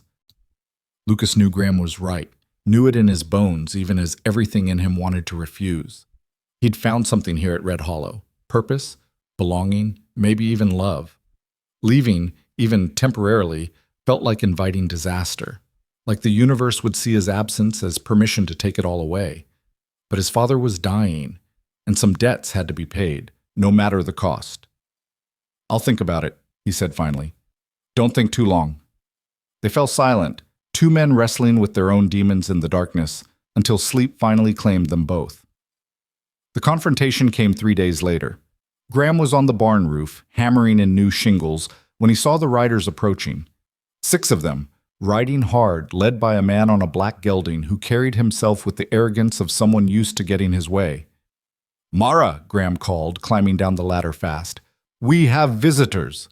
Mara emerged from the house, Elena behind her, both women wiping their hands on aprons. Lucas appeared from the corral, pitchfork in hand, his expression darkening as he recognized the lead rider. "Marcus Crawford," Mara said quietly, "and his men." The riders pulled up in the yard, their horses stamping and blowing. Marcus Crawford was maybe 40, handsome in a cold way, with pale eyes and a mouth that curved easily into cruelty. He looked down at Mara with barely concealed contempt. "Miss Whitlock, I hear congratulations are in order. You managed to scrape together enough money to keep your little ranch." His tone made it clear he thought it was anything but congratulations worthy. "Mr. Crawford, what can I do for you?" "You can listen, and listen carefully." Marcus dismounted, his men staying on their horses, hands resting casually on their gun belts. "You've made a very foolish mistake. That money you paid the bank, it won't be enough. This ranch is finished, Miss Whitlock. It's only a matter of time." "Is that a threat?" Graham asked, moving to stand beside Mara. Marcus's eyes flicked to him dismissively. "It's a fact. This valley is changing, and those who can't change with it will be swept aside. I'm offering you one last chance. Sell to me now, for a fair price, and walk away with your dignity intact." "We're not selling," Mara said flatly. "Then you're fools." Marcus's voice hardened. "I've bought up 6 ranches in this valley already, 6 families who are smart enough to take my offer and start fresh somewhere else. You're surrounded, Miss Whitlock, isolated. When I control the water rights upstream and downstream, when I decide what flows through your property, you'll come begging to sell. And by then, my offer won't be nearly as generous." "You can't control water rights you don't own," Elena said, her voice shaking but determined. "The river runs through our land. That gives us rights." "For now. But laws change, Miss Whitlock. Politicians can be persuaded. And I have resources you can't even imagine." Marcus smiled, cold and sharp. "This isn't over. Not by a long shot. You've won a battle, but the war? That's just beginning." He remounted in one smooth motion, looking down at them from his horse. "I'll give you 1 month. 1 month to realize how isolated you are, how hard winter is going to be, how impossible it is to run a ranch with no allies and no help. When you're ready to be reasonable, send word. I might still be interested." Then he wheeled his horse and rode out, his men following, leaving only dust and threat hanging in the air. Nobody spoke for a long moment. Then Lucas said what they were all thinking. "He's not going to let this go." "No," Mara agreed. "He's not." She looked at Graham, at Lucas, at her sister. "So we'd better be ready, because he's right about one thing. This is just the beginning." That night, as they sat around the kitchen table planning their defense, strategizing how to survive a siege they couldn't quite define yet, Graham realized something fundamental had shifted. They weren't 4 strangers anymore, bound by contracts and convenience. They were allies, partners. And maybe, just maybe, they were becoming something even more important than that. They were becoming family. The first snow came that night, silent and relentless. Graham woke to an unfamiliar quiet, that peculiar muffled quality that only comes when the world is buried under white. He dressed quickly in the pre-dawn darkness and stepped outside to find Red Hollow transformed. 6 inches had fallen during the night, softening every harsh edge, making the struggling ranch look almost peaceful in the gray light. Almost. But peace was an illusion when men like Marcus Crawford were circling. He was shoveling a path to the barn when Mara emerged from the house, her breath clouding in the frigid air. She stopped at the porch rail, surveying the snow with an expression that wasn't quite worry, but wasn't quite relief either. "Winter's here early," she said. "Looks like it." Graham paused in his work, leaning on the shovel. "That a problem?" "Everything's a problem lately," but her voice held a note of wry humor. "Though I suppose snow we can deal with. It's the other things that keep me up at night." She meant Crawford, though she didn't say his name. They'd all been thinking about him constantly since his visit 3 days ago, turning his threats over in their minds, looking for weaknesses they could exploit or defenses they could build. So far, they'd come up with nothing concrete, just a vague sense of waiting for the other boot to drop. Lucas appeared in the barn doorway, hay stuck in his hair and a smudge of dirt across his cheek. "Horses are fed, cows milked. Found a weak board in the back stall, but patched it temporary-like. Should hold until spring. Thank you. Mara descended the steps carefully, her boots crunching in the fresh snow. Graham, once you're done here, Elena could use help moving those supply crates we bought yesterday. They're too heavy for her to manage alone. It was the kind of domestic task that shouldn't have mattered, shouldn't have felt significant. But Graham found himself nodding, pleased to be included in the household rhythms, to be trusted with small responsibilities that meant they saw him as permanent rather than temporary. They worked through the morning, all four of them, tackling the endless list of tasks that winter demanded. Splitting more wood, checking the animals for signs of cold stress, reinforcing the chicken coop against predators that would be getting desperate as food grew scarce. It was hard work, the kind that left your muscles aching and your breath short, but there was satisfaction in it too, in seeing immediate results, in knowing that each task completed was one more defense against the season's cruelty. Around noon, Elena called them in for lunch, soup made from yesterday's bones and some of the preserved vegetables from the cellar. They ate quickly, still cold from the morning's work, grateful for the warmth of the kitchen and the food in their bellies. "I've been thinking," Elena said as she refilled coffee cups, "about what Mr. Crawford said, about us being isolated, having no allies." "He wasn't wrong," Mara admitted reluctantly. "We've always kept to ourselves. Papa believed in being self-sufficient, not asking for help. It worked when times were good, but now it's a weakness," Lucas finished. "Easy to pressure someone who's alone. Harder when they have friends watching their back." "So we make friends." Elena sat down, warming her hands on her cup. "The other ranchers in the valley, the ones who haven't sold to Crawford yet, they're probably feeling the same pressure we are. Maybe if we reached out, formed some kind of alliance."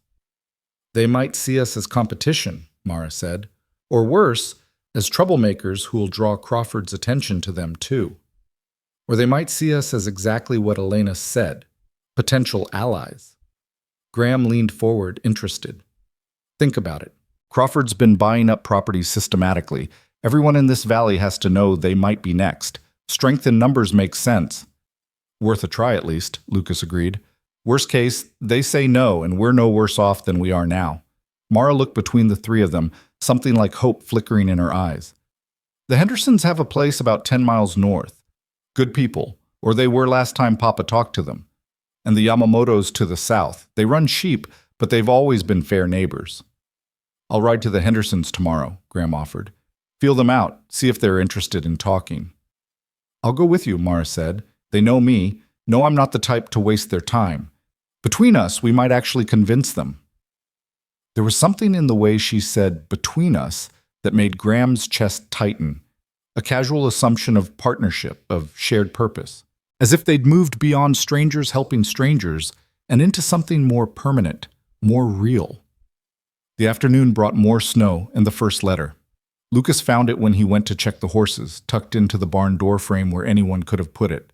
No envelope, no signature, just a few lines written in careful block letters. "Sell now while you can. Accidents happen in winter. Nobody will help you when they come." He brought it to the house without comment, laying it on the kitchen table where Mara and Graham were discussing supply lists. Elena, coming in from the cold room with her arms full of canning jars, saw their faces and immediately knew something was wrong. "What is it?" "A warning." Mara's voice was flat as she read the note. "Or a threat, depending on how you look at it." "Crawford." Graham didn't make it a question. "Who else?" Mara crumpled the paper, her jaw tight. "He said we'd come begging within a month. Looks like he's not interested in waiting that long." "What kind of accidents?" Elena asked, fear creeping into her voice. "What does that mean?" "Could mean anything."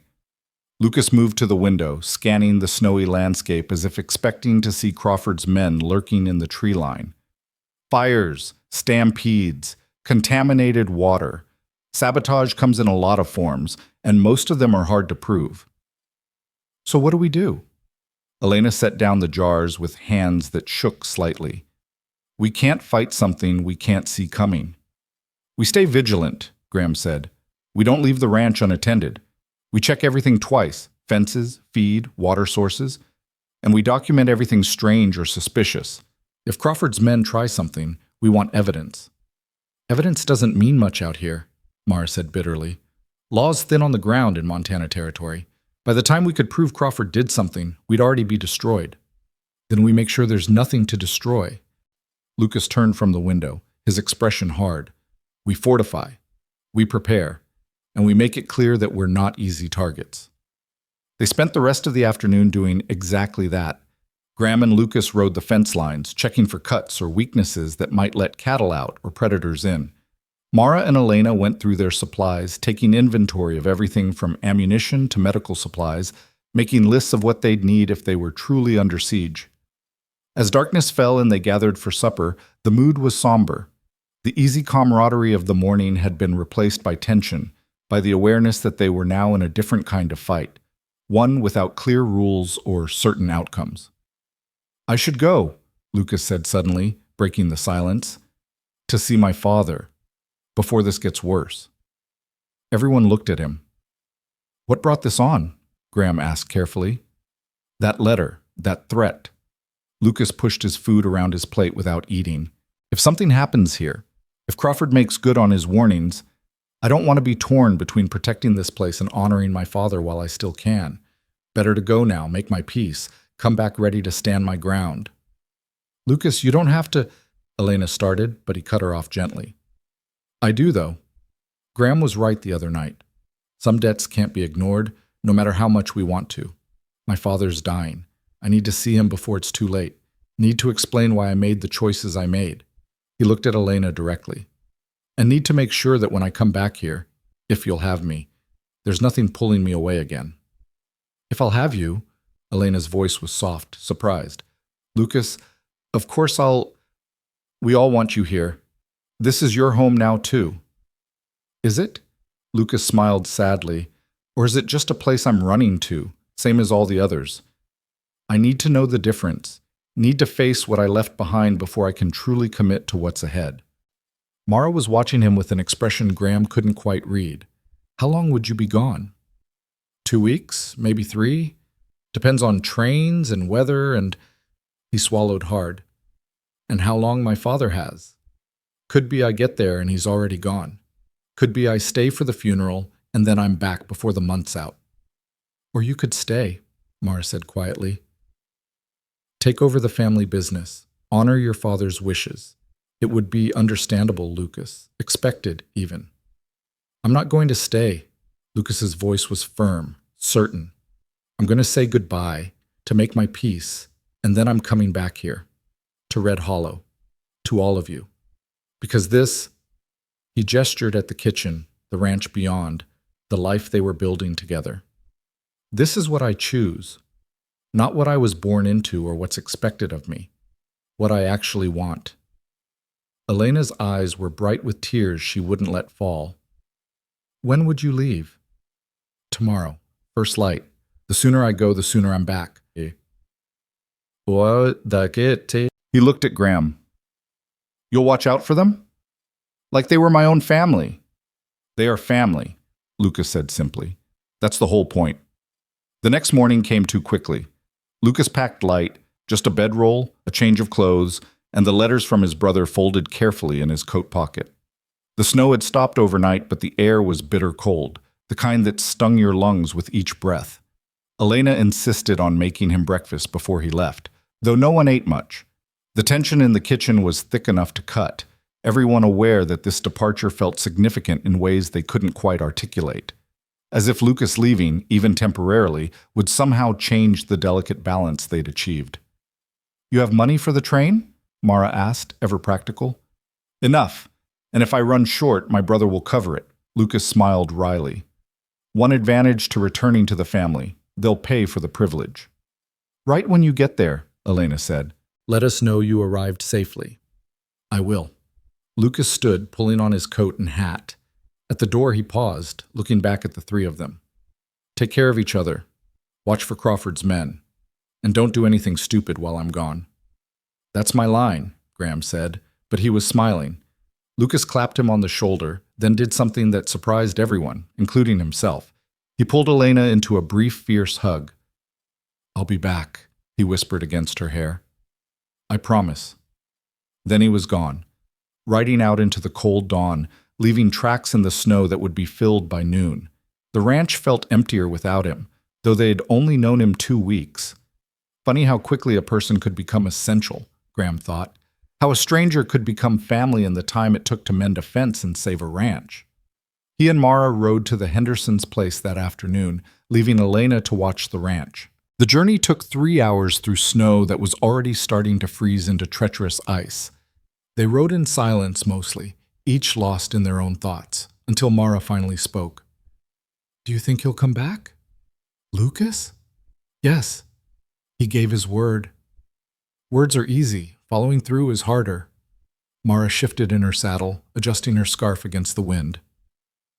Especially when you're choosing one family over another. The guilt of that, it can change your mind. Graham glanced at her, hearing something personal in those words. Your father ever make you choose between him and something you wanted? No. He was good that way, supportive, even when he didn't understand my choices. Her voice softened with memory. But I watched other people struggle with it. Neighbors' kids who wanted to move to cities, marry people their parents didn't approve of, watched them tear themselves apart trying to honor everyone's expectations except their own. Is that why you never married? Didn't want to choose between your father and someone else? Mara laughed, short and sharp. No one asked, truthfully. I'm not exactly the kind of woman men dream about. Too independent, too opinionated, too willing to work alongside them instead of behind them. She paused. My father used to say I had the soul of a pioneer but lived in the wrong era. That 100 years ago, I would have thrived. Now I just exist. You do more than exist. You survive. You fight. You refuse to give up even when anyone reasonable would have quit months ago. Graham's voice was steady, certain. That's not a wrong era soul. That's just strength. Mara was quiet for a long moment. When she finally spoke, her voice was so soft he almost missed it. Thank you. For staying. For helping. For seeing something worth fighting for when everyone else just saw failure. I see a ranch worth saving and a woman worth knowing. That's enough. She looked at him then, really looked, and something passed between them. Recognition, maybe, or understanding. An acknowledgement that they were both people who'd been shaped by hard choices and harder consequences, and that maybe that made them well-suited to face whatever came next.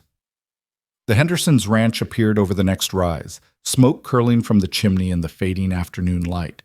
It was a modest operation, smaller than Red Hollow, but well-maintained, with sturdy fences and buildings that spoke of care and attention. Jack Henderson met them at the door, a weathered man in his 50s with suspicious eyes and a rifle within easy reach. Mara Whitlock, heard your father passed. Condolences. Thank you, Mr. Henderson. This is Graham Hale. He's helping me run Red Hollow now. Henderson's eyes flicked to Graham, assessing. That right. Heard you had some hired help. Also heard you kept your ranch despite Marcus Crawford trying to buy it out from under you. News travels fast, Mar said. Always does, especially when it involves Crawford. Henderson's expression hardened. Come in out of the cold. We should talk. Inside, Henderson's wife Sarah poured coffee while their teenage son watched from the corner, curious and wary. They sat at a worn kitchen table that reminded Graham painfully of Red Hollow's. Same scars from years of use, same sense of being the heart of the household. Crawford came to see us 3 weeks ago, Henderson said without preamble. Made an offer on our land. Generous, on the surface. But something about it felt wrong, too eager, too pushy. When I asked for time to think it over, he got aggressive. Started talking about water rights and changing laws and how we'd regret not taking his offer while it was on the table. Did you take it? Mara asked. No. Told him this land's been in my family 40 years and wasn't for sale at any price. Henderson's jaw tightened. 2 days later, our north fence was cut, and we lost 15 head of cattle. Sheriff couldn't prove anything, but we all know who was responsible. He's trying to squeeze you out, Graham said. He's trying to squeeze everyone out. The Yamamotos got the same treatment, offer, refusal. Then their sheep grazing was contaminated with something that made half the flock sick. The Lewises lost their barn to a fire that started mysteriously in the middle of the night. Henderson looked at Mara directly. You stopped him from taking Red Hollow legally. That makes you a problem, and Crawford doesn't tolerate problems. So what do we do? Mara asked. Give up? Let him win? We fight back. Sarah Henderson spoke for the first time, her voice firm despite being soft-spoken. We band together, watch each other's backs, document every suspicious thing that happens. Crawford's powerful, but he's not invincible. If enough of us stand together, if we make enough noise, eventually someone has to listen. An alliance, Graham said. That's what we were thinking too. More than an alliance, a commitment. Henderson leaned forward. We agree to help each other, share resources, share labor, share information. Someone tries to sabotage one ranch, we all respond. Someone needs hands for calving or harvest, we all contribute. We make ourselves stronger together than we could ever be apart. It was exactly what they'd hoped to hear, and Graham saw relief flood Mara's face. You'd be willing to do that, even knowing it might make you more of a target? We're already targets, Sarah said. Might as well be targets who fight back. They spent the next hour working out details. How to communicate quickly, what resources each ranch could contribute, how to respond to various threats. By the time Graham and Mara left, they had commitments from the Hendersons to reach out to the Yamamotos and Lewises to start building a network of ranchers who refused to be picked off one by one. The ride back to Red Hollow felt lighter despite the growing darkness and dropping temperature. They'd taken the first real step toward fighting back, toward building something stronger than what Crawford could tear down. You're Mr. Hale, Mara said as they rode. He seems like a good man. Graham smiled. He's not my Mr. Hale. No? Mara's voice held a hint of teasing. Could have fooled me, the way you two look out for each other. We've been through things together that creates bonds. Graham glanced at her. Kind of like what's happening here. A few weeks ago, we were strangers. Now we're partners. Mara said it simply, without embellishment. In business, at least. Maybe in other ways too, eventually. If we survive long enough to find out. We'll survive, Graham said with more confidence than he felt. We're too stubborn to do anything else. They arrived home to find Elena in the kitchen, looking worried. There was another letter, pushed under the door while I was checking the animals. Graham read it aloud. 1 down, 3 to go. Winter's long. Accidents happen. 1 down, Mara repeated slowly. Lucas. They think because he left we're weaker, more vulnerable. Are they wrong? Elena asked quietly. No, Graham admitted. We are weaker without him, at least in terms of numbers. But we're not helpless. And we have allies now. The Hendersons are with us. Others will follow. Crawford might think he's winning, but he's actually uniting the very people he wants to divide. I hope you're right. Elena took the letter, holding it like it might burn her. Because if you're not, if something happens before Lucas gets back. She didn't finish the sentence. She didn't have to. They all knew what she meant, that every day Lucas was gone felt like borrowed time, that they were 3 people trying to defend something that needed 4, that winter was long and full of opportunities for accidents that might not be accidents at all. That night, Graham took first watch, sitting by the window with a rifle across his lap and his discharge papers in his pocket. He'd pulled them out earlier, read them again in the lamplight. All those official words that said he was a coward, a failure, a man who broke when he should have stood firm. But he'd also read between the lines, seen the truth those words couldn't erase, that he'd chosen mercy over obedience, humanity over orders, conscience over career. And he'd make that choice again, every time, because some things mattered more than reputation. Like the ranch he was protecting now, like the women who slept trusting him to keep them safe, like the friend who'd ridden east to face his own demons, trusting Graham to hold things together until he returned. Graham had failed at being a good soldier, but maybe, just maybe, he could succeed at being a good man. The snow fell silent outside, and somewhere in the darkness, Marcus Crawford's men were probably plotting their next move. But inside Red Hollow, 3 people slept safe and warm, protected by someone who'd proven that the courage to refuse could be just as powerful as the courage to obey. And when morning came, they'd face whatever Crawford threw at them together. Because that's what partners did. That's what family did. And they were both now, whether they'd planned it or not. The telegram arrived on the 10th day of Lucas's absence.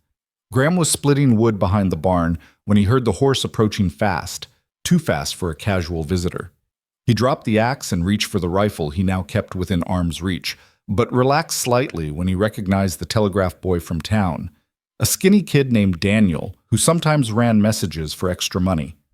"Mr. Hale!" Daniel called breathlessly, pulling his horse to a sliding stop. "Telegram for Miss Whitlock. Said it was urgent." Mara emerged from the house, wiping flour from her hands, Elena right behind her. Graham took the telegram, pressing a coin into Daniel's palm. "Stay for coffee? Warm up before you ride back?" "Can't, sir. Got 3 more deliveries before dark." "Thank you, though." The boy wheeled his horse and was gone, leaving only hoof prints in the week-old snow that had started to melt in patches. Mara opened the telegram with hands that weren't quite steady. Graham watched her face as she read, saw it go pale, then saw something that might have been relief or grief or both cross her features. "It's from Lucas," she said quietly. "His father passed 2 days ago. Funeral's tomorrow. He'll be home by the end of the week." Elena made a small sound of distress. "Oh, Lucas. He made it in time at least. That's something." "It is," Mara agreed, folding the telegram carefully. "And he said he's coming home. Not going home, coming home. Here, to Red Hollow." She looked at Graham. "He chose us." "He chose himself," Graham corrected gently, "and we happen to be part of that choice. But yes, he's coming back." The relief in the air was palpable. They'd functioned these past 10 days, had even made progress. The alliance with the Hendersons had held, with the Yamamotos and Lewises joining within days. They'd established a rotation where someone from each ranch checked on the others, looking for signs of sabotage or threat. It wasn't perfect, but it was something. A network where before there'd been isolation, but they'd also been operating one person short, stretching themselves thin, taking extra watch shifts that left them exhausted. And if Graham was honest, they'd all been wondering if Lucas would actually return, if the pull of family obligation and inheritance would prove stronger than the tentative bonds they'd formed here. Now they knew. He was coming back. "We should prepare," Elena said, already moving toward the house. "Make sure everything's in order for when he arrives. He'll be grieving, exhausted. He'll need us to be exactly what we've been," Mara interrupted. "No fussing, no special treatment. Just normal. Work and routine, and the knowledge that life here continued without falling apart." She smiled slightly. "That's what I'd want, anyway. Proof that my choice to come back mattered." Elena nodded slowly. "You're right. Of course you're right." She disappeared into the house, and Graham heard her moving around the kitchen with purpose, probably baking something because that's what Elena did when emotions ran high. Graham and Mara stood in the yard, the weak winter sun doing little to cut the cold. She was still holding the telegram, her thumb running over the words as if they might change or disappear. "I'm glad he got to say goodbye," she said softly, "to his father. Even if it hurt, even if it was hard, he won't have to live with the regret of not being there." "Is that experience talking?" Mara glanced at him. "My mother died when I was 16. She'd been sick for months, wasting away, and I couldn't stand to watch it. So I spent those last weeks avoiding her, making excuses, staying out with the horses or in the fields. Anything to not see what she was becoming." Her voice was steady, but her eyes were bright. "She died while I was in town, getting supplies. Papa said she asked for me at the end. I wasn't there." Graham didn't know what to say to that. Comfort seemed inadequate, platitudes insulting. So he just stood beside her, a solid presence, and let the silence speak for him. "I understand what Lucas is going through," Mara continued. "That guilt mixed with relief that it's finally over. That sense of having failed somehow, even when you know you did your best. It takes time to work through, to forgive yourself." She looked at Graham directly. "He'll need patience and space, and the knowledge that we don't judge him for whatever complicated feelings he's having. We can do that." "Can we?" "I'm not exactly known for my patience." Graham smiled. "Then we'll learn together. Seems like that's what we've been doing all along anyway." The moment stretched between them, comfortable and charged at the same time. Then Mara folded the telegram and tucked it in her coat pocket. Come on, that wood's not going to split itself, and we need enough to get through another week at least. They worked through the afternoon, falling into the rhythm they'd developed over the past weeks. Graham split, Mara stacked, and between them they managed to build a woodpile that would keep them warm through the worst of winter. It was hard work, the kind that left your shoulders burning and your hands raw, but it was also honest work, work that showed results, work that mattered. As the sun began its descent, painting the sky in shades of orange and purple, they heard riders approaching. Multiple horses this time, and Graham's hand went automatically to his rifle before he recognized Jack Henderson's distinctive gray mare. Henderson rode at the head of a group of 6 men, all neighbors from the alliance they'd formed. Behind them came a wagon loaded with supplies: lumber, nails, tools, sacks of grain, and flour. "Heard you might need some help," Henderson called out as they reached the yard. "Figured we'd bring reinforcements." Mara stared at the wagon, then at the men. "Mr. Henderson, we can't. This is too much." "It's not charity, it's mutual aid," Sarah Henderson said from the wagon seat where she sat bundled in blankets. "You helped us patrol our fence lines last week when Jack was sick. The Yamamotos brought us eggs when our chickens stopped laying. The Lewises helped the Yamamotos repair their barn after Crawford's men tried to burn it. This is how we survived, Mara. Together." Elena appeared from the house, her face lighting up at the sight of so many friendly faces. "Sarah! Everyone! Please come in. I just made coffee, and there's bread, and—" "We're not here to eat your food," Old Man Lewis said, climbing down from his horse with the stiffness of someone who'd spent too many years in the saddle. "We're here to work. That barn roof Graham mentioned last time we met. Let's see if we can't get it reinforced before the next snow hits." What followed was controlled chaos. The men swarmed the barn with ladders and tools, assessing, planning, executing with the efficiency of people who'd spent their lives fixing things. Sarah and Mrs. Yamamoto helped Elena in the kitchen, cooking enough food to feed an army. Mrs. Lewis, who turned out to be a retired school teacher, sat at the kitchen table with Mara going over accounts and suggesting ways to stretch their resources further.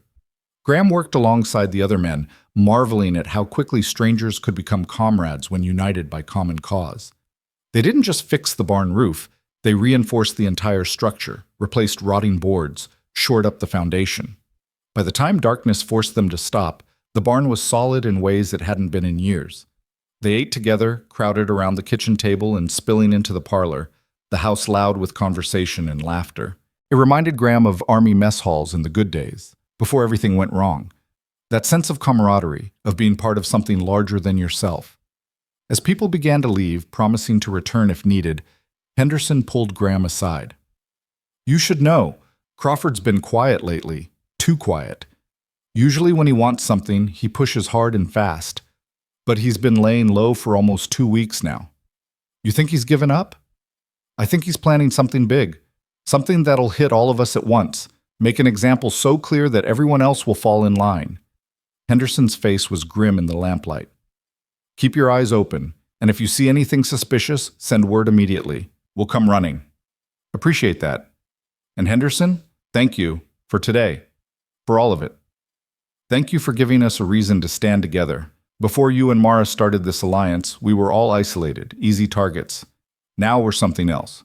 Henderson clapped him on the shoulder. "Now we're a problem Crawford can't solve with intimidation and sabotage. That's worth celebrating." After everyone left, the house felt almost too quiet. Mara and Elena cleaned up while Graham did a final check of the perimeter, making sure everything was secure. When he returned, he found both sisters in the kitchen, exhausted but content. "That was a good day," Elena said, drying the last dish. "I'd forgotten what it felt like to have friends, to not be alone." "We haven't been alone since Graham and Lucas arrived," Mara pointed out. "But yes, having the neighbors here, it was nice. Reminded me of when Papa was alive and we used to host barn dances. The whole valley would come." "We could do that again," Elena said suddenly. "After Lucas gets back, after winter passes, have a celebration. Show Crawford that we're not just surviving, we're living." "One crisis at a time," Mara cautioned, but she was smiling. "Let's get through the next week first. Then we can plan parties." That night, Graham lay in his bunk listening to the wind howl outside and thought about how much had changed in just a few weeks. He'd arrived as a stranger, a man running from his past, and somehow he'd found a future. Not perfect, not without complications, but real and solid and worth fighting for. The discharge papers were still in his pack, still carried their shameful words. But they felt less heavy now, less defining. Because whatever he'd been, whatever mistakes he'd made, he was choosing who to be now, and that choice mattered more than any official document. Lucas returned 5 days later, in the middle of a snowstorm. They almost didn't hear him arrive, the wind was so loud. But Elena, who'd been watching the road obsessively since the telegram arrived, saw him coming and ran out into the snow without a coat, meeting him as he dismounted. Graham watched from the barn as Lucas caught her, as they stood in the falling snow saying things too quiet to hear. Then Elena was pulling him toward the house, and Lucas was following, moving like a man who'd been traveling too long and sleeping too little. Inside, they gave him space to warm up, to shake off the snow and accept coffee without immediately demanding explanations. He looked older somehow, as if the past 2 weeks had aged him years. His eyes were shadowed, his face drawn, and there was a quietness to him that hadn't been there before. "I'm sorry about your father," Mara said simply. "Thank you." Lucas wrapped his hands around his coffee cup, seeking warmth. "I made it in time to talk to him, to say goodbye. That's more than some people get." "Did you tell him about us? About Red Hollow?" Elena asked softly. "I did. Told him everything, why I left, where I went, what I found here." Lucas smiled faintly. "He said I was a fool, but he also said he understood, that sometimes you have to leave home to figure out what home really means." "Wise man," Graham observed. "Stubborn old bastard is what he was," Lucas corrected, but his voice held affection. "Right up to the end, trying to convince me to stay, take over the business. But when he realized I really was coming back here, he gave me his blessing. Said if this was what made me happy, he wouldn't stand in the way." His voice cracked slightly. "He died the next morning." Elena took his hand, just held it, and Lucas seemed to draw strength from the contact. They sat in silence for a while, letting him grieve in his own way, until finally he straightened and looked at them each in turn. "What'd I miss? Any trouble while I was gone?" They filled him in. The alliance with the neighboring ranches, Henderson's warning about Crawford being too quiet, the barn repairs, the threatening letters that had stopped arriving a week ago. Lucas listened intently, asking questions, his mind already working through implications and strategies. "Henderson's right to be worried," he said when they'd finished. "Crawford's not the type to give up. If he's gone quiet, it's because he's planning something that doesn't require preliminary harassment." "Like what?" Elena asked. "I don't know, but whatever it is, it'll be designed to break us all at once. Not just Red Hollow, but the whole alliance. Something that makes it impossible for us to help each other." Lucas stood, moving to the window to stare out at the storm. "We need to be ready for anything." The storm lasted 3 days, dumping enough snow to make travel impossible. They were trapped at the ranch, but it wasn't the hardship it might have been. Instead, they used the time to plan, to strategize, to prepare for whatever Crawford might throw at them. Lucas was different since returning, more focused, more settled somehow. As if facing his father's death had resolved something fundamental in him. He worked harder, laughed easier, and when he looked at Elena, there was no more hesitation in his eyes. Just certainty. On the 4th day, the storm broke and the sun emerged, brilliant and blinding on the fresh snow. Graham was checking the horses when he heard Elena scream. He ran toward the sound, rifle in hand, expecting Crawford's men or worse. Instead, he found Elena standing at the fence line, staring at something in the snow. Mara and Lucas arrived seconds later, both armed, both ready for a fight. What they found was a dead cow, one of their breeding stock. Its throat had been cut cleanly, professionally, and in the snow around it were boot prints. At least 3 different people, all wearing distinctive hobnail boots that left a pattern Graham recognized immediately. "Crawford's men," he said grimly. "They came during the storm, killed the cow, and left. Wanted us to find it, wanted us to know they'd been here." "That's over $1,000 worth of animal," Mara said, her voice shaking with fury. "That cow was pregnant. We were counting on that calf for spring revenue." "It's not about the money," Lucas said quietly. "It's about sending a message. They can get to us whenever they want. Storm or no storm, guards or no guards. We're vulnerable. Then we stop being vulnerable. Mara turned on her heel, marching back to the house. Get Henderson. Get the others. It's time to end this. Within hours, the alliance was assembled in Red Hollow's parlor. Henderson, the Yamamotos, the Lewises, even the McBrides from the western edge of the valley, who'd been on the fence about joining. 14 people crammed into a space meant for 6, all of them angry, all of them ready for action. This has to stop, Mara said without preamble. Crawford's been systematically terrorizing all of us, trying to force us off land that's rightfully ours. But we have something he doesn't: numbers, unity, and the willingness to fight back. Fight back how? Mr. Yamamoto asked. We're ranchers, not soldiers. We're citizens with rights, Mrs. Lewis corrected sharply. Rights that include defending our property and seeking justice when we're wronged. But she's right that we need a plan beyond just watching our fences. Graham had been thinking about this since they'd found the cow. We need proof. Solid, undeniable proof that Crawford's behind these attacks. Right now it's our word against his, and he has money and influence we don't. But if we can catch his men in the act, document it, get multiple witnesses, that's something even a crooked sheriff can't ignore. How do we catch them? Henderson asked. They're careful, professional. They don't leave evidence. They left boot prints today, Lucas pointed out. Distinctive ones. We also know they work for Crawford's development company, which means they're on his payroll. If we can connect the men to the company and the crimes to the men, we have our case. That's a lot of ifs, McBride said skeptically. So we make it less uncertain. Mara's eyes were bright with determination. We set a trap, give Crawford a target so tempting he can't resist sending his men, and when they come, we're ready. Not just to defend, but to capture. To get our proof. The room erupted in discussion, everyone talking at once, throwing out ideas and concerns. But gradually a plan emerged. Red Hollow would appear vulnerable. Graham and Lucas would make a show of riding to town, leaving only the women to guard the ranch. Crawford's men, watching as they surely were, would see an opportunity. They'd strike, expecting easy targets. Instead, they'd find the entire alliance waiting in ambush. It's risky, Henderson said. If something goes wrong, if they come heavier than we expect, then we fight, Mara said simply. But this ends now. One way or another, this ends. They spent the next day preparing. Graham and Lucas made their trip to town obvious, riding slowly, talking loudly about needing supplies and maybe staying overnight. They even stopped at the saloon, making sure Crawford's men saw them drinking and playing cards, acting like men without a care in the world. Meanwhile, the rest of the alliance moved into position. Hidden in the barn, the house, behind the woodpile, 20 armed men and women waiting in silence as night fell and temperature dropped. Elena and Mara stayed visible, moving around the ranch with lanterns, making themselves obvious targets. It was the hardest part for Graham, watching from his concealed position as the women he'd come to care about put themselves in danger. But he trusted them, trusted their courage and their competence. They didn't have to wait long. Around midnight, 4 men approached on foot, moving with the confidence of people who'd done this before.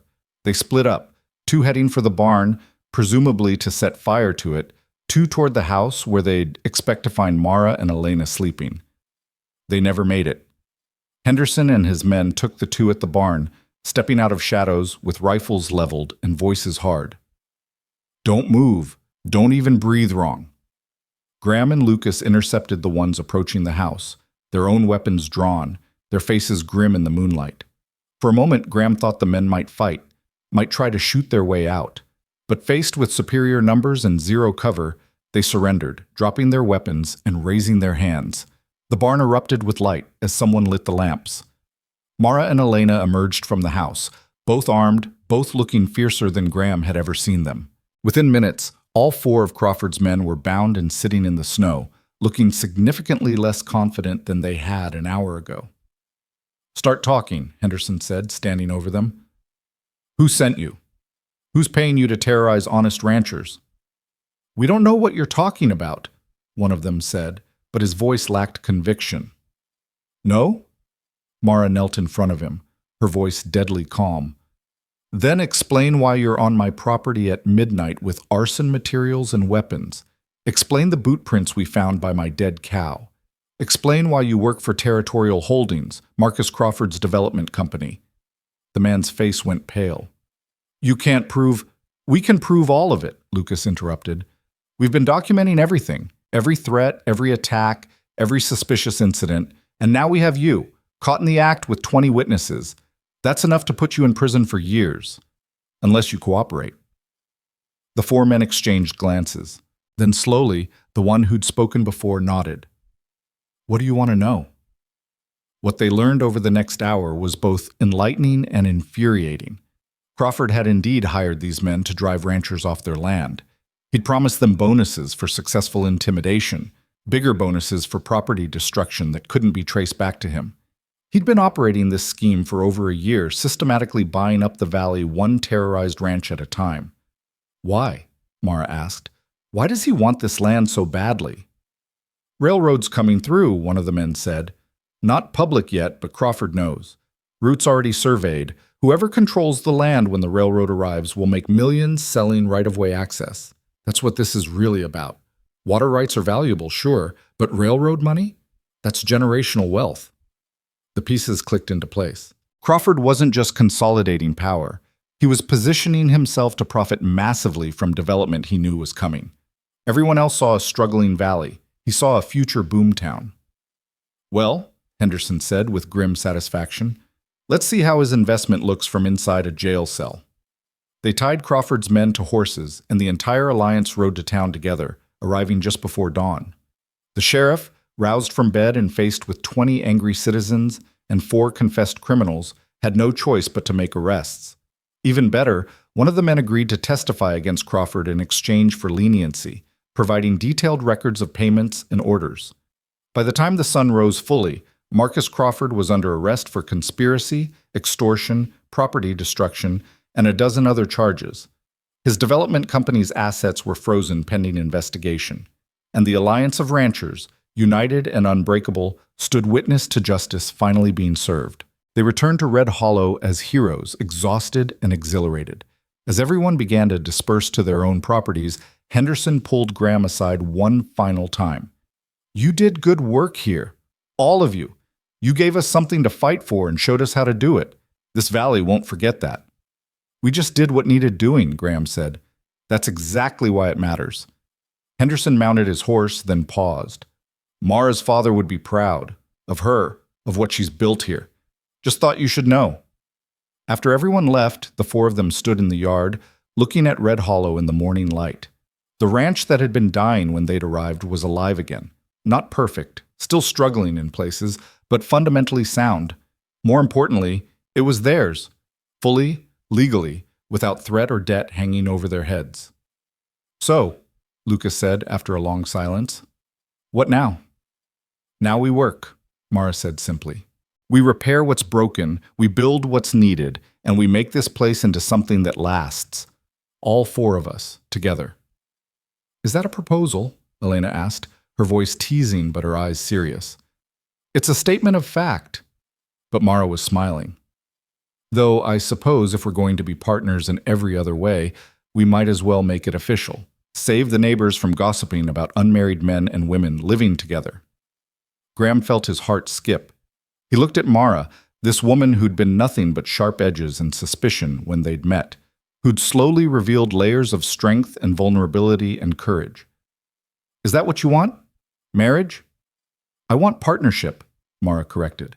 I want someone who sees me as an equal, who'll work beside me instead of trying to control me. If that comes with marriage papers, fine, but the partnership is what matters. Then yes, Graham said simply. Yes to partnership. Yes to building something together. Yes to all of it. Lucas and Elena had drifted closer together during this conversation, and now Lucas took her hand openly, no longer hiding what had been growing between them. What about you? He asked her. You willing to marry a man who comes with complicated family history and questionable decision-making skills? Only if you're willing to marry a woman who sent for strangers through the mail because she couldn't think of a better solution, Elena replied, but she was grinning. I think we're equally ridiculous, which makes us perfect for each other. They made it official 3 weeks later in a barn ceremony that Henderson helped organize. The whole alliance came, along with half the town, curious to see the ranchers who'd stood up to Marcus Crawford and won. It wasn't fancy, just two couples promising to build lives together, surrounded by people who'd learned the power of standing united. Graham stood beside Mara, her hand in his, and thought about the journey that had brought him here. He'd lost his military career, his reputation, his sense of purpose, but he'd gained something infinitely more valuable: a home, a partner, a family forged not by blood, but by choice. The discharge papers were still in his pack. He'd keep them, he decided, not as a reminder of shame, but as proof that sometimes the right choice looks like failure, that sometimes walking away from what you're supposed to be is the only way to become who you're meant to be.